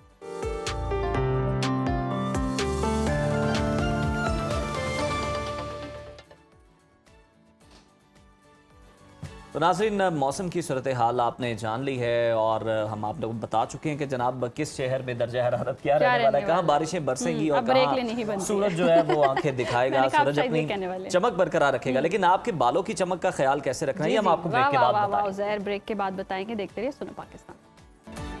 वेलकम बैक नाज़रीन। और अब मैं आपको ख्वाहिशात की दुनिया में लेकर जाने वाली हूँ। वो कहते हैं ना, गंजा क्या मांगे घने बाल, तो यही सूरत हाल है। खूबसूरत, घने और चमकदार बाल जो हैं वो हर इंसान की ख्वाहिश होती है। और आजकल नौजवान नस्ल में सबसे बड़ा मसला यही है, बालों का मसला है। यहाँ तो बाल सफ़ेद हो जाते हैं, कम उम्र में ही बाल सफ़ेद होने लग जाएँ तो इंसान की शख्सियत में जी थोड़ा सा बिगाड़ तो आता ही आता है। और औरतें बहुत ज़्यादा परेशान हैं, मर्द बहुत ज़्यादा परेशान है। और मसला क्या है? बालों का, कि बाल गिर रहे हैं, घने नहीं हैं, चमकदार नहीं है। और फिर हम महंगे महंगे केमिकल मिले हेयर जो हैं वो प्रोडक्ट्स इस्तेमाल करते हैं जो आपके बालों को ख़राब भी करते हैं, जो आर्जी तौर पर तो फ़ायदा देते हैं लेकिन मुकम्मल जो मुस्तकिल तौर पर बालों को जो जड़ों से मजबूत करने वाला काम है ना, वो ये केमिकल्स नहीं ज़ाहिर कर सकते। बिल्कुल। और हमारा अनहेल्दी लाइफस्टाइल है, फास्ट फूड का बेतहाशा इस्तेमाल भी इसकी एक बड़ी वजह ज़रूर है। पाकिस्तान में इस वक्त हेयर प्रोडक्ट्स के नाम पर केमिकल्स का अंधाधुंध इस्तेमाल चल रहा है, जबकि हमारे अपने बावर्ची खाने और हर्बल तिब में इसका बेहतरीन और कम खर्च इलाज मौजूद है। तो केमिकल वाले हेयर डाई से बचना कैसे है, घर में सफ़ेद बालों को फिर से आपने जनाब काला करने का नुस्खा कैसे तैयार करना है, यही जानने के लिए आज हमने स्टूडियोज में स्पेशली इनवाइट किया है पाकिस्तान की मायनाज और हमारी बहुत प्यारी हर्बलिस्ट नाइमा आपा। आपा वेलकम टू सुनो पाकिस्तान। आपा महंगे महंगे हेयर डाइज हैं जो कि वक्ती फ़ायदा देते हैं लेकिन आगे चलकर नुकसान होता है। एक तो हम उनका मुतबादिल आपसे आज बनाना सीखेंगे, लेकिन उससे पहले हमें बताएं कि वजूहात क्या हैं, क्यों अब हम देखते हैं लड़के हैं, लड़कियां हैं, बच्चे बच्चियां हैं, वक्त से पहले उनके बाल सफ़ेद हो रहे हैं, जवानी में बूढ़े हो रहे हैं, जवानी में बूढ़े हो रहे हैं बालों के लिहाज से। ठीक है, वैसे भी बैठे बैठे ही चाहते हैं हमारा सारा काम हो जाए। ठीक है, हाँ। तो बिस्मिल्लाहिर्रहमानिर्रहीम। देखिए, बात ये कि आपने शुरू में ही बता दिया है कि फ़ास्ट फूड हमारा लाइफस्टाइल, मैं एक ही बात करती हूँ, एक हमारा लाइफस्टाइल, दूसरा हमारा खाने का स्टाइल, दोनों ही ठीक नहीं है। दोनों में से अगर एक भी ठीक कर लिया जाए तो तब भी हम बच सकते हैं इन डिजीज़ से। मैं डिजीज़ कहूँगी जो बालों का वक्त से पहले सफ़ेद होना है। तो इसके साथ आती है इसमें विटामिन B12 की कमी, बालों की वजूहात जो होती हैं जो सफ़ेद होने की वजह होती है। ठीक है, विटामिन D की कमी, आयरन की कमी, और साथ में हमारा जो फास्ट फूड खाते हैं, जो रहा बचा फास्फोर, कैल्शियम, मैग्नीशियम जो है हम सब आउट कर देते हैं। यानी हमें सिर्फ खोखले से बने पड़ फिर रहे हैं, सिर्फ एक नज़र आता है। बच्चों से आजकल उसके काम तक नहीं होता है, तो एक्टिविटी है नहीं, एक्सरसाइज है नहीं लाइफ में हमारे। आज इसी को लेके ना मैंने जो डिस्कस करना है ना, वो उसको करा मेलानोसाइट्स, जो वो बारीक खुलिये होते हैं जो हमारे बालों को रंग देते हैं, ठीक है। आज हम मेलेनोसाइट्स को इस तरह डिस्कस करेंगे क्योंकि है तो एक साइंसी जुबान, ठीक है, मैंने पहली दफा ये साइंसी जुबान बोली है, लेकिन क्योंकि मेरी इस पे रिसर्च जो थी वो काफी डेप्थ थी, तो हम इसको आयुर्वेदिक तरीके से किस तरह वापस ला सकते हैं कि हम इनको, क्योंकि जो मेलेनोसाइट्स होते हैं ना, जब वो खुलिए, बारीक खुलिए, जो हमारी बालों की जड़ों में होते हैं, जब वो उनका काम स्लो हो जाए या वो काम करना बंद कर दें, तो फिर क्या होता है, हमारे बालों का रंग चेंज हो जाता है, यानी हमारे बाल काले से सफेद होना शुरू हो जाते हैं। तो हमने उनको मरने से बचाना है, ठीक है, उन फुलियों को। अगर वो स्लो है, ठीक है, अगर वो स्लो है तो उनको एक्टिव करना है। एक्टिव करने के लिए सबसे पहले जो बात करूंगी, जो हमारे दिमाग का झाड़ू कहलाता है, वो अस्तखदूस, ठीक है, लेवेंडर भी जिसको हम बोलते हैं, ठीक है। अगर आप अपनी जिंदगी में 2 टाइम लेवेंडर का कहवा, ठीक है, 10 से 12 फूल लेवेंडर के लें 1 टाइम, ठीक है, आपने 1 कप पानी में उसको बॉईल करना, बॉईल करके 2 टाइम शुरू कर दें आप, ठीक है, दोनों टाइम फ्रेश होने चाहिए लेवेंडर के जो आपके फूल हैं वो। और दूसरी चीज, आपने 2 जो आंवला, मुरब्बा आंवला, ठीक है, 2 सुबह खाना शुरू कर दें, हरड़ का आंवला जो वो शाम को खाना शुरू कर दें। जिनके, आप तो सिर्फ आपने बात की है सर के बालों की, मैं कहती हूँ जिनकी भौहें सफेद हो जाती हैं, जिनकी पलकें सफेद हो जाती हैं, जिनके हाथों के रूमें सफेद हो जाते हैं, मैंने बहुत सारे ऐसे केस देखे हैं, ठीक है, बहुत सारे ऐसे केस देखे। आपकी बॉडी देखिए, पूरी बॉडी के ऊपर हमारी बाल है, ठीक है, कहीं पे छोटे कहीं पे बड़े, ये इसी तरह, ये अल्लाह ताला की तख्लीक है। लेकिन जहां भी आपके बाल है जो वक्त से पहले सफेद हो रहे हैं, इंशाल्लाह, अगर आप 70 से नीचे हैं, देखिए मेरा मानना ये है कि 60 के बाद बाल सफेद होने चाहिए, क्योंकि हमने अपनी लाइफ में अपने बड़ों के 60 के बाद, आफ्टर 60 होते देखा था। तो ये दिमाग का जो झाड़ू है, और साथ में इसके मुरब्बा आंवला और मुरब्बा हरड़ खाना शुरू कर दें, इंशाल्लाह बहुक्म अल्लाह कोई बड़ी डिजीज ना हो आप लोगों को। तो मैं ये आप लोगों को गारंटी से कहती हूँ कि आपके 1 महीने के अंदर 10% रिकवर हो जाएंगे, और फिर 10% होने थोड़े से मुश्किल हैं। अगर आप इसको कंटिन्यू 6 महीने कर लेते हैं, तो उससे न सिर्फ आपके बाल, सर के, भुएं, पलकें, हाथ के रूमें सब काले हो जाएंगे, और आप जवान, दिल ना काला हो दिल काला नहीं होगा, दिल साफ शफाफ होगा। और दूसरी क्या है, एंजाइटी, परेशानी, दिमाग के अंदर 100 तरह के स्ट्रेस होते हैं, ये अस्तखदूस जो है, ये दिमाग का झाड़ू कहलाता है। ये दिमाग पे झाड़ू फेर देता है, झाड़ू फेर देता है। जो आपकी स्ट्रेस है, परेशानी है, एंजाइटी है, आपको 100 तरह की टेंशनें होती है, जिसकी वजह से ये कोई जरूरी नहीं है कि आपकी उस मेलेनिन की कमी की वजह से ही आपके बाल सफेद हो रहे हैं। इंसान को कोई स्ट्रेस भी है, स्ट्रेस सबसे पहले इसमें आता है, जीनी आती है, एक ऑटोइम्यून डिजीज जैसे कि थायराइड कह लें, उसकी वजह से भी होता है। उस पर इंशाल्लाह मैं पूरा प्रोग्राम आप लोगों को करके समझाऊंगी। अब बारी आती है, देखिए पहले मैंने आपको कहवा और साथ में खाने का बता दिया, ये 6 महीने का टोटका है, ये गारंटीड है, इंशाल्लाह आपके बाल काले स्याह हो जाएंगे, ठीक है। अब हेयर डाई का मैं आपको बताती हूँ। देखिए आंवला सबसे ज्यादा इस्तेमाल होने वाली चीज है, और सबसे सुपर, मैं कहती हूँ, मेरा मानना है कि जैसे मेरे बचपन में बाल सफेद हुए थे, तो ये सबसे बड़ा मेरा डॉक्टर था। हाँ जी, मेरा डॉक्टर जो था, मेरे बालों का डॉक्टर, वो आंवला है।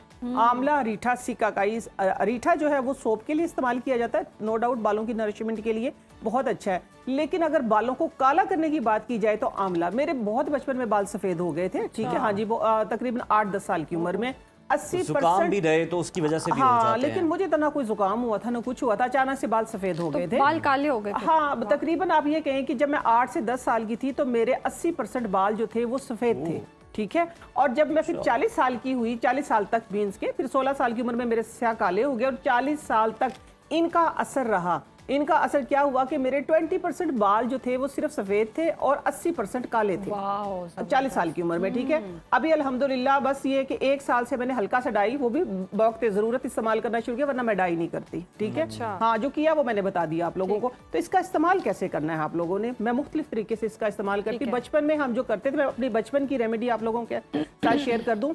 आंवला लेते थे इंडियन, ठीक है, 1 किलो आंवला ले लिया, और साथ में सिकाकाई भी 1 किलो, उसकी भी छोटे छोटे जो बीज होते हैं वो निकाल दिए। अरीठा भी 1 किलो ले लिया, 1 किलो लेके उसका वजन, जो सीड होता है उसका वजन बहुत होता है, वो भी निकाल दिया, वो तकरीबन 1 पाव बच जाते हैं उसके छिलके। आंवला 1 किलो, ठीक है। इसका हम कूट के, पीस के पाउडर बना लेते थे, ठीक है। पाउडर बनाने के बाद मेरी अम्मी जो करती थी, तो उसको रात को लोहे की कढ़ाई में भिगो दिया। भिगोने के बाद वो जो पानी निकलता था ना, वो ऐसा निकलता था, ठीक है, वो ऐसा निकलता था, और उसकी गाढ़ी गाढ़ी सी जो पेस्ट होती थी वो बालों में लगा के 1-2 घंटे लगाने के बाद बाल वॉश कर लेते। इतना कोई शैम्पू, ना कोई साबुन, कोई चीज नहीं, उसी से मेरे बाल मोटे, काले, घने और मैं कहती हूँ कि देखने के लायक थे, इतने खूबसूरत हो गए। अब जरा फिर जिंदगी की भागदौड़ में लग गए तो थोड़ी सी केयर कम हो गई है। यही चीज मैं अब भी आप लोगों तक पहुंचाती हूँ, ठीक है। मैं इसी पे अभी चल रही हूँ, ठीक है। इसमें क्या करते हैं, अब मैंने इनोवेशन की इसके अंदर, यानी मेरा काम है मॉडिफाई करना, तो मैंने इसके अंदर भृंगराज, ठीक है, जो बालों का राजा कहलाता है, वो डाला, ठीक है। भृंगराज डाला, इसके अंदर तीनों आंवला, रीठा, सिकाकाई, भृंगराज, ठीक है, मेथी दाना, कलवंजी, प्याज का बीज, इसके अंदर ये सारी चीजें डालने के बाद मेहंदी के पत्ते और साथ में बहुत बड़ी एक मैं कहती हूँ वो तो जादुई बूटी है, उस वक्त हमारे पास नहीं थी, अब है रतन जोत। रतन जोत वो क्या है कि वो बॉडी का बहुत इलाज करती है, लेकिन बालों को काला करने में, डाई करने में उसका इतना बड़ा किरदार है जितना बड़ा किरदार आंवले का है, आंवले के बराबर है वो, ठीक है। तो मैं इसका क्या करती हूँ, रात को, अब तो मेरे पास बड़े बड़े कढ़ाई तो उनमें भिगो के रखती हूँ। आज स्पेशल मैं आप लोगों को दिखाने के लिए कि मैं चम्मच से नहीं निकालूंगी, मैं हाथ से निकाल के आप लोगों को दिखाऊंगी। ये वो चीजें हैं जो आपके बालों को काला करती हैं, ठीक है। ये देखिए, ये मैंने कहा था ना कि मैं चम्मच से क्यों निकालूं, जब मैं काम हाथ से करती हूँ तो मैं हाथ से निकाल के दिखाऊंगी। तो ये आप लोगों ने करना। देखें इसके अंदर आपको ये जो नजर आ रही है ये है रतन जोत, ठीक है। ये देखिए ये काली होगी। लोहे की कढ़ाई के अंदर आप लोगों ने ये चीजें भिगो के रखनी है। सुबह उठ के आपने इसका जो पानी निथारना है वो ये बन जाएगा। ये आपने आफ्टर वॉश, बाल धोने के बाद लगाना है, ठीक है। और इसका ये क्योंकि पेस्ट नहीं है, इसको आपने दही के अंदर या किसी भी चीज के अंदर इसको ब्लेंड करें। ब्लेंड करने के बाद जरा सा स्ट्रेन कर ले, हम तो स्ट्रेन भी नहीं करते थे, ऐसे निकल जाता था। पानी जरा कम इस्तेमाल करना चाहिए, तो इसलिए इसको स्ट्रेन कर ले, ठीक ठीक पेस्ट ले। भी डाई आपका तैयार है। आपने करना क्या है, आपने अपने बालों को अच्छे तरीके से कवर करना है। कवर करने के बाद जितना आपके पास टाइम, मिनिमम 30 मिनट, मैक्सिमम आपने लेना है 2 आवर, ठीक है। उसके बाद सिंपल पानी से वॉश करें। आजकल जो आपके पास शैम्पू है, जो भी आप यूज करते हैं, ठीक है, आपने इतनी सी शैम्पू इसी पेस्ट के अंदर डालनी है। पेस्ट यही हो, ठीक है आपका। दोबारा बालों में लगाएं, साफ करें, और बाद में ये अपना हेयर डाई करें। मैं कहती हूँ कि बाल ऐसे काले, मजबूत, घने, और थोड़ा सा टाइम निकाल लें अपने लिए। मुझे थोड़ा सा रिग्रेट यही होता है कि मैं अपने लिए टाइम अब तक निकाल पाती हूँ, लेकिन फिर भी निकालती हूँ।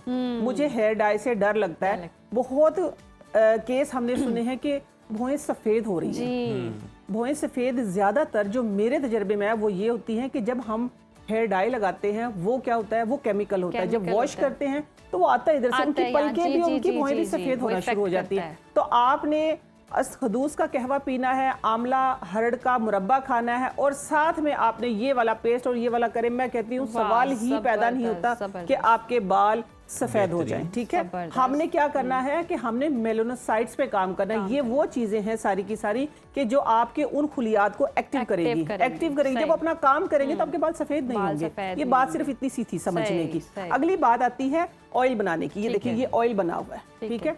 ये ऑयल भी कैसे बना हुआ है कि ये चीजें जो मैंने इसका पानी निकाल लिया, पेस्ट बना लिया आपने, आप अपने हिसाब से करें। बाकी जो ये चीजें बच गई उसके अंदर आपने तकरीबन, अगर इन सब का वेट आध पाव है, ठीक है, सबका वेट आध पाव, 2 किलो की आपके पास कढ़ाई है, तो आपने 1 पाव सरसों का तेल डाल देना। सरसों का तेल डाल के साथ में पानी इसके अंदर हो, ठीक है। 1 पाव पानी तकरीबन हो, 1 पाव आपकी ये चीजें हो, 1 पाव आपने ये आध पाव सॉरी ये चीजें हो, 1 पाव पानी है और 1 पाव आपने सरसों का तेल डाल दिया, और इसको लो फ्लेम पे लोहे की कढ़ाई में पकने के लिए रख दें। जब वो आपका तेल जो है पक जाए, सारा पानी खत्म हो जाए, जड़ी बूटियां खुश्क हो जाए, तो आपने इसको फिर थोड़े से गरम को किसी बर्तन में छान लें, क्योंकि अगर आपने इसको ठंडा होने के लिए रख दिया तो फिर क्या होगा, ये सारी अपने अंदर सक कर लेंगी ऑयल को, तो फिर आपका ऑयल जाया होगा, ठीक है ना। ये छोटे छोटे टोटके होते हैं जो बताने होते हैं, ठीक है ना। आपने गरम को स्ट्रेन कर लेना। गरम को स्ट्रेन करेंगे, आपका जरा भी ऑयल जो है वो जाया नहीं होगा, ठीक हो गया। तो आपने बस ये ऑयल छान के रख लेना है। और ये है कि रात को आपने ऑयल लगाना है रूट्स के अंदर, सुबह आपने पेस्ट लगानी। देखिए अगर आप अपने आप को खूबसूरत बनाना चाहते हैं, हेल्दी बनाना चाहते हैं, इनसे बचत, तो थोड़ी मेहनत करनी पड़ेगी, ठीक है। थोड़ी मेहनत करनी पड़ेगी। हमने एक वक्त में बहुत मेहनत की थी। रिग्रेट करने की बजाय आप मेहनत कर लें, ठीक है। तो आपने रात को ऑयल लगाया, सुबह इसका पेस्ट लगाया, वॉश किया, और वॉश करने के बाद आपने सेमी ड्राई हेयर के अंदर ये वाला स्प्रे कर लिया। नेक्स्ट डे फिर आप ये प्रैक्टिस करें, 15 दिन लगातार कर ले। 15 दिन के बाद आप हफ्ते में 2 से 3 बार कर ले। तो मैं कहती हूँ कि आपकी सोच जैसे आपकी खूबसूरत हो जाएंगे। मैं अपने तजर्बों पे, अपनी टेक्निक पे, अपने उस पे बात करती, क्योंकि मैं एक खुद रो पौधा। अगर आपने अपने आप को हर्ट किया है तो अब अपने आप पे एफर्ट करने का वक्त आ गया। कितनी उससे बोला है, अगर हर्ट किया तो बिल्कुल वक्त आ गया।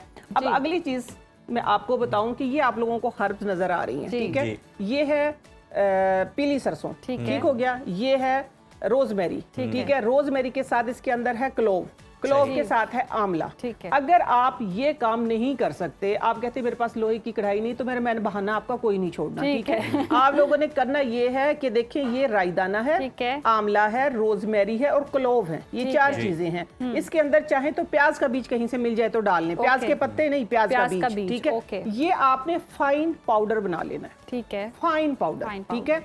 इसकी आपने जरा सी, ये देखिए जिस तरह ये बनी हुई है, ठीक है। इसके अंदर हरड़ भी है, इसके अंदर हरड़ नहीं, हरड़ मैंने मिक्स कर ली। आपने पाउडर बना के ये वाली जो चम्मच है जी, ये वाली चम्मच रात को इतना सा बस आपने खा लेना है और सुबह नाश्ते के बाद इतना सा खा लेना है। और सेम इसी को, इन्हीं चीजों को आपने मिक्स करके दही में और बालों में लगा लेना। आपके बाल खूबसूरत भी होंगे। हाँ, खाना भी है और लगाना भी है। देखिए देसी चीजें जो होती है ना, बेसिक चीजें, ये खाने में, लगाने में, और इनका कोई साइड इफेक्ट नहीं होता। साइड इफेक्ट होता भी तो ऐसा बेजरर सा होता है कि आप उसको अवॉइड भी कर सकते हैं। कोई खुदा ना खासा केमिकल तो है नहीं है कि एकदम से कोई आपको कोई मसला हो जाएगा, ऐसी चीजें नहीं है। बस ये वो चीजें हैं कि जो हमने आज मेलेनोसाइट्स को एक्टिव किया है इन देसी टोटकों के साथ, क्योंकि ये साइंटिफिक तो कहते हैं कि साइंटिफिकली तो ये प्रूव होता है कि ये कभी हाँ कभी ना, ठीक है ना, कभी हाँ कभी ना, किसी की हो सकते, किसी की नहीं हो सकते, नो डाउट। जीनियाती प्रॉब्लम है तो शायद ना भी हो,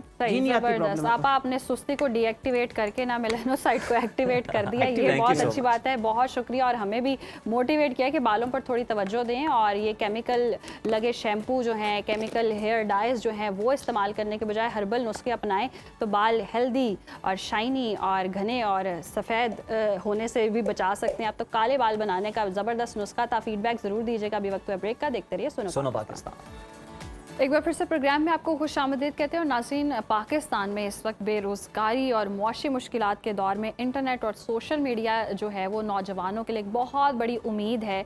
और फेसबुक अब सिर्फ दोस्तों से जुड़े रहने या तस्वीर शेयर करने का प्लेटफॉर्म नहीं रहा, बल्कि ये घर बैठे लाखों रुपए कमाने का एक बाकायदा तौर पर डिजिटल मीडियम बन चुका है, इंडस्ट्री बन चुका है। और पाकिस्तान में इस वक्त लाखों नौजवान कंटेंट क्रिएशन की तरफ आ रहे हैं।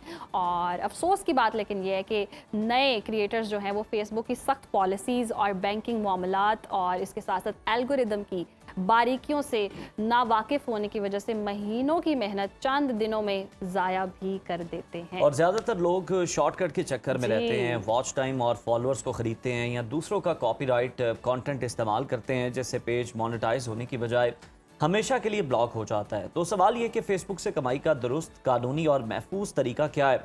नौजवान अपनी वीडियोस को कैसे वायरल करें? पॉलिसी वायलेशन से आपने कैसे बचना है? इन तमाम अहम पहलुओं पर तफसीली गुफ्तगू के लिए हमारे साथ मौजूद हैं पाकिस्तान के मायना social media monetization expert Fayaz Baloch साहब। और जान लेते हैं कि जनाब ये सारे मसले जो हैं इनका हल क्या है। फयाज, वेलकम टू सुनो पाकिस्तान। हमें ये बताइए कि एक आम पाकिस्तानी नौजवान जो आज से फेसबुक पर सपोज काम शुरू करना चाहता है, वो अपने ज़ाती अकाउंट को प्रोफेशनल मोड में बदले या बिल्कुल नया पेज बनाए, किसको ज़्यादा रीच मिलेगी? एल्गोरिदम किसको सपोर्ट करेगा? अच्छा, सबसे पहले तो आपका बहुत शुक्रिया कि आपने इतने इंपॉर्टेंट टॉपिक पे बात करने के लिए मुझे मदऊ किया है। 2 चीज़ें हैं। पाकिस्तान में आप अपनी प्रोफाइल को भी मोनेटाइज कर सकते हैं और अपने पेज को भी मोनेटाइज कर सकते हैं, लेकिन उसमें फ़र्क जो है ना, मैं हमेशा कहता हूँ कि प्रोफाइल के बदले में आप पेज को अगर जोर लगाएंगे ना तो थोड़ा सा बेहतर हो जाएगा।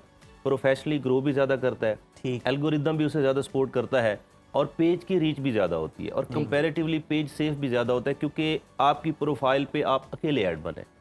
अकेले ऐड पे कोई इशू आएगा तो वो आपको एकदम से आपका पेज सस्पेंड हो जाएगा, यानी प्रोफाइल को जो पेज बनाया होगा या वो डीमोनेटाइज हो जाएगा या ब्लॉक हो सकता है। सही। पेज पे आपके मल्टीपल एडमन्स है, एक ने गलती की, आपने उसे रिमूव करके दूसरे को बना दिया, 3, 4, 5, 8, 10 तो मल्टीपल एडमन्स रख सकते हैं। पेज कंपैरेटिवली बहुत सेफ। और प्रोफाइल अगर आप उसको प्रोफेशनल मोड में भी करें फिर भी वो उसका नुकसान है? नहीं, प्रोफेशनल मूड में कर सकते हैं। एक टाइम था जब फेसबुक की प्रोफाइल सेल्फ प्रोजेक्शन के लिए थी कि आप अपनी तस्वीरें लगाएं, पिज्जा खा लिया तो लगा दे, कहाँ जा रहे। अब वो प्रोफेशनल हो गई है। वो कहते हैं इससे आप कमा सकते हैं। और कुछ लोग ऐसे हैं जो सिर्फ तस्वीरें लगा के, जो सिर्फ BTS लगा के 5-5, 7-7 हज़ार डॉलर कमा रहे हैं। वाह, जबरदस्त। ये कौन लोग हैं, मैं उनकी तलाश में हूँ। अच्छा फयाज साहब, ये भी बताइएगा कि अगर पेज पर जो कंटेंट आप पोस्ट करें, लेट्स सपोज, और वही आप प्रोफाइल पर भी करें एट द सेम टाइम, आप होता है ना कि ऐड किया और यहाँ भी पहुँच गया, वहाँ भी पहुँच गया, तो वो फिर इनकम जो है वो ठीक आएगी उस दोनों नहीं, की बात? आप ये गलती अक्सर लोग करते हैं। आप एक कंटेंट को एक जगह पोस्ट कर सकते हैं, दूसरी जगह से मोनेटाइज करवा के उससे आप पैसे नहीं कमा सकते। हाँ, ये क्योंकि आप जब भी कोई चीज पोस्ट करेंगे वो मेटा डाटा में जाएगी पहले, वहां से वो एल्गो उसको देखेगा, वो पोस्ट करेगा और वो फिर ऑडियंस तक जाएगी। अब ये नहीं हो सकता कि आप एक ही कंटेंट से एक जगह भी, दूसरी जगह भी, तीसरी, ये गलती बिल्कुल भी नहीं ठीक है, सही। अच्छा, अब हम थोड़ा स्टेप बाय स्टेप आ जाते हैं। मोनेटाइजेशन का जो फेसबुक का अब नई शरायत है वो क्या, जरा एक्सप्लेन कर दें ताकि जितने भी लोग हैं जिनका मोनेटाइज नहीं है वो घर बैठे मोनेटाइज कर सकें एटलीस्ट। अच्छा, बड़ा आसान कर दिया फेसबुक ने। अभी तो क्राइटेरिया आ रहा है कि आप 28 दिन में 3 लाख व्यूज लें जी। और आपको वो कोई 1-1.5 महीने के बाद वेट लिस्ट में रख लेता है। तो ये इंतहाई आसान है। अब लोग कहते हैं 3 लाख व्यूज कैसे लेने हैं, ये इतना आसान है कि मैं अब आपको इसकी मिसाल क्या दूं। बहुत, आपकी एक वीडियो निकलेगी या एक तस्वीर पे आपके इतने व्यूज आ जाएंगे, आप देखेंगे 2 लाख व्यूज उस पे आ गए। ये 2 दिन में 3 लाख व्यूज का क्राइटेरिया पूरा किया जा सकता है। और मोनेटाइज होने के बाद, अब वुड यू बिलीव कि मेरे पास एक रिक्शा ड्राइवर है, वो उसका पिछले महीने का जो पे आउट था वो कोई मेरे ख्याल में $5500 था। एक और मेरे पास मेरा कैमरामैन था, जीशान उसका नाम है, मैं नाम भी मेंशन कर देता हूँ, $7,000-8,000 तो उसके आ जाते हैं। जबरदस्त। करते क्या है, क्या कर रहे हैं? बहुत बनाते हैं। देखिए, बहुत इजी है। मैं कहता हूँ आप जो लोग बिहाइंड दी कैमरा है, आप सबको अपने पेजेस पे आप दिन में अगर उसे सिर्फ आधा घंटा दे देना, वो आपको मंथ एंड पे इतना रेवेन्यू जनरेट कर देगा जितना शायद आप साल में सैलरी। अच्छा, लोग कहते हैं कि हम काम भी कर रहे हैं, वीडियोस भी जो हैं वो पोस्ट कर रहे हैं, व्लॉग भी है, पिक्चर्स भी हैं और भी चीज़ें हैं, लेकिन पैसे जो हैं वो डॉलर्स में नहीं पेनीज में बन रहे होते हैं। मतलब उस तरह से रीच भी नहीं आ रही होती, व्यूज़ पे नहीं है, नॉर्मल व्यूज़ हैं लेकिन पैसे जो हैं वो बहुत कम बन रहे हैं। इसकी क्या रीज़न है? ये है डायरेक्शन लेस लोग। अच्छा। आपने इस्लामाबाद जाना है तो मोटरवे M2 पे इस्लामाबाद की तरफ सफर करें, आप मुंह कर लें मुल्तान की तरफ और आगे मेरा 50,000 का पेट्रोल भी लग गया और मैं इस्लामाबाद क्यों नहीं पहुंच रहा। आपको कोई भी काम है उसकी नो होनी चाहिए, डायरेक्शन होनी चाहिए। नहीं है तो आप किसी ऐसे बंदे से पूछ लें, जरा टोल प्लाजे से डायरेक्शन सीधी करवाएं ना इस्लामाबाद। एग्जैक्टली। उसमें देखें, मैं अपनी हद तक तो एनी टाइम हाजिर हूँ। जब कोई मेरे पास जितनी यूथ आती है कि सर हम परेशान हैं, और बहुत सारे ऐसे लोग थे जो थे, मैं फ्री ऑफ कॉस्ट भी गाइड करता रहता हूँ। मेरी वीडियोस में भी हमेशा ये होता है कि भाई ये करें, सीखें। और बहुत आसान है। एक मीडियम एक आपको इतना पैसा दे रहा है, ठीक है, आप अगर उसे नहीं कमा पा रहे तो ये आपकी सुस्ती है, नाइली है। मीडियम चलें, डायरेक्शन भी ठीक कर ली और अमाउंट भी अगर आ गई है तो अब बन गई है, ये हम सोच रहे हैं, चले इमेजिन कर लें। तो फिर ये पैसे निकालने का जो मसाइल हैं, बैंकिंग के मसाइल हैं, कुछ ये चीज़ें भी हैं जिनको दुश्वारी इसमें हो रही है, वो भी थोड़ी सी गाइड। एक टाइम था पाकिस्तान के बैंकों में पैसा नहीं आता था, ठीक है। अब आप अपना पाकिस्तानी बैंक लगा के उसी में आपके डॉलर्स आ जाते हैं, वो कन्वर्ट होके और आपके टैक्स करने के बाद जो है आपको पेमेंट मिल जाती है। तो बहुत आसान। अच्छा, एक और चीज भी है, वो म्यूजिक आ रहा होता है, लेट्स सपोज वो कहते हैं ये फीचर आप ऐड करें, तो वो रॉयल्टी फ्री भी आ रहा होता है, एक लाइसेंस वाला भी आ रहा होता है, तो कौन सा म्यूजिक यूज कर लें अगर पिक्चर्स पर, तो कौन सा वाला करें? सबसे पहली बात तो ये है कि म्यूजिक में अक्सर लोग कंफ्यूज होते हैं, नहीं यूज करना चाहिए। और अगर आप यूज करते हैं तो उसके सामने वो रेवेन्यू शेयरिंग वाला म्यूजिक नहीं यूज करना, रॉयल्टी फ्री वाला, उसमें भी कभी कभी आपको कॉपीराइट आ सकता है। तो अगर आप म्यूजिक यूज ना करें तो ये बेस्ट। अच्छा फयाज, अभी ये भी बताएं कि कुछ लोग इस तरह से करते हैं कि कहीं से कोई वीडियो उठाई, उसको जनाब एडिट कर लिया, थोड़ा सा सेट कर लिया, आवाज़ जो है वो अपनी लगा दी, इस तरह का कंटेंट बना रहे होते हैं।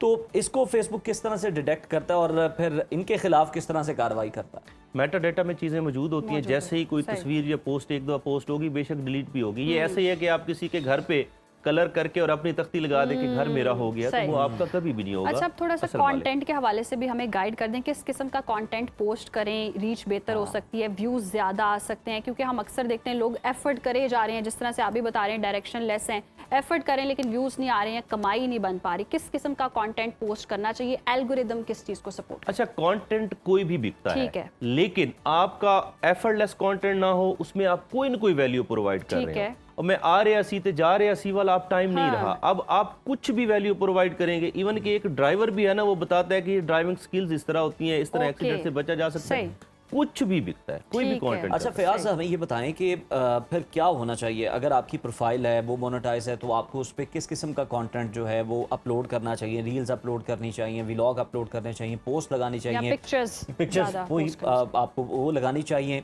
या फिर आपको अपने पेज के पे जो है व्लॉग्स जो हैं वो लगाने चाहिए, और ये जो प्रोफाइल है ये सिर्फ पिक्चर्स वगैरह इस तरह की चीज़ों के लिए रखनी चाहिए? दोनों पे लगाएं, दोनों पे डिफरेंट कंटेंट लगाएं और सिर्फ पॉलिसीज को रीड कर लें कि क्या नहीं करना। अच्छा क्या करना है, फेसबुक से बड़ा लोग डरते हैं कि यूट्यूब का तो चले पता चल जाता है, इसका कोई पता नहीं चलता कि क्या नहीं करना, और फिर एक्शन हो जाता। मैं आपको हैरान कुन बात बताऊं कि मेरे पास जब बड़ी बड़ी ऐसी सेलिब्रिटीज जिन्हें मैं बचपन में मीडिया पे देखा करता था, मैं नाम नहीं मेंशन करूंगा, वो मुझसे पूछ रहे थे ये फेसबुक तो भी पैसा आंदा है और यूट्यूब से लोग पैसा जनरेट कर रहे थे, लेकिन उन्हें आइडिया ही नहीं था कि फेसबुक का क्या। हालांकि फेसबुक कंपैरेटिवली बहुत आसान है, ये तो हर बंदा स्क्रॉल कर रहा है, तो इससे आता भी है।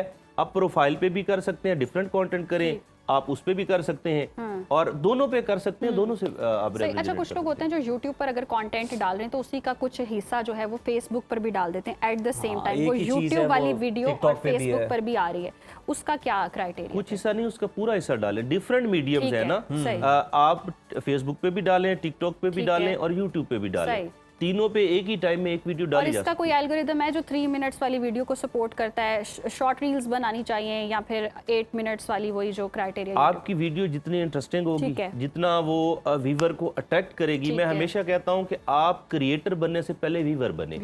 आप मोबाइल को अपने सामने रख के देखें कि जो आप प्रोड्यूस कर रहे हैं, जो आप बना रहे हैं, क्या आप खुद भी देखना पसंद करेंगे? अगर वो आपको ही नहीं अच्छा लग रहा तो व्यूअर को कहाँ अच्छा लगेगा? क्या अच्छा लगेगा। जबरदस्त, बहुत शुक्रिया फयाज, और बड़े ही जबरदस्त सी टिप्स दी हैं। और वी होप कि जितने भी देखने वाले हैं वो अपना जो का पेज है या प्रोफाइल है उसको मोनेटाइज करें और भाई कमाएं डॉलर में। आपका भी हक बनता है। अगर फेसबुक सिर्फ स्क्रॉल करने के लिए या दूसरों की बस वो हे गाइस हु गाइस देखने के लिए ना रखें, खुद भी कमा लें थोड़ा। अभी प्रोग्राम से इजाजत चाहते हैं। अल्लाह हाफिज़।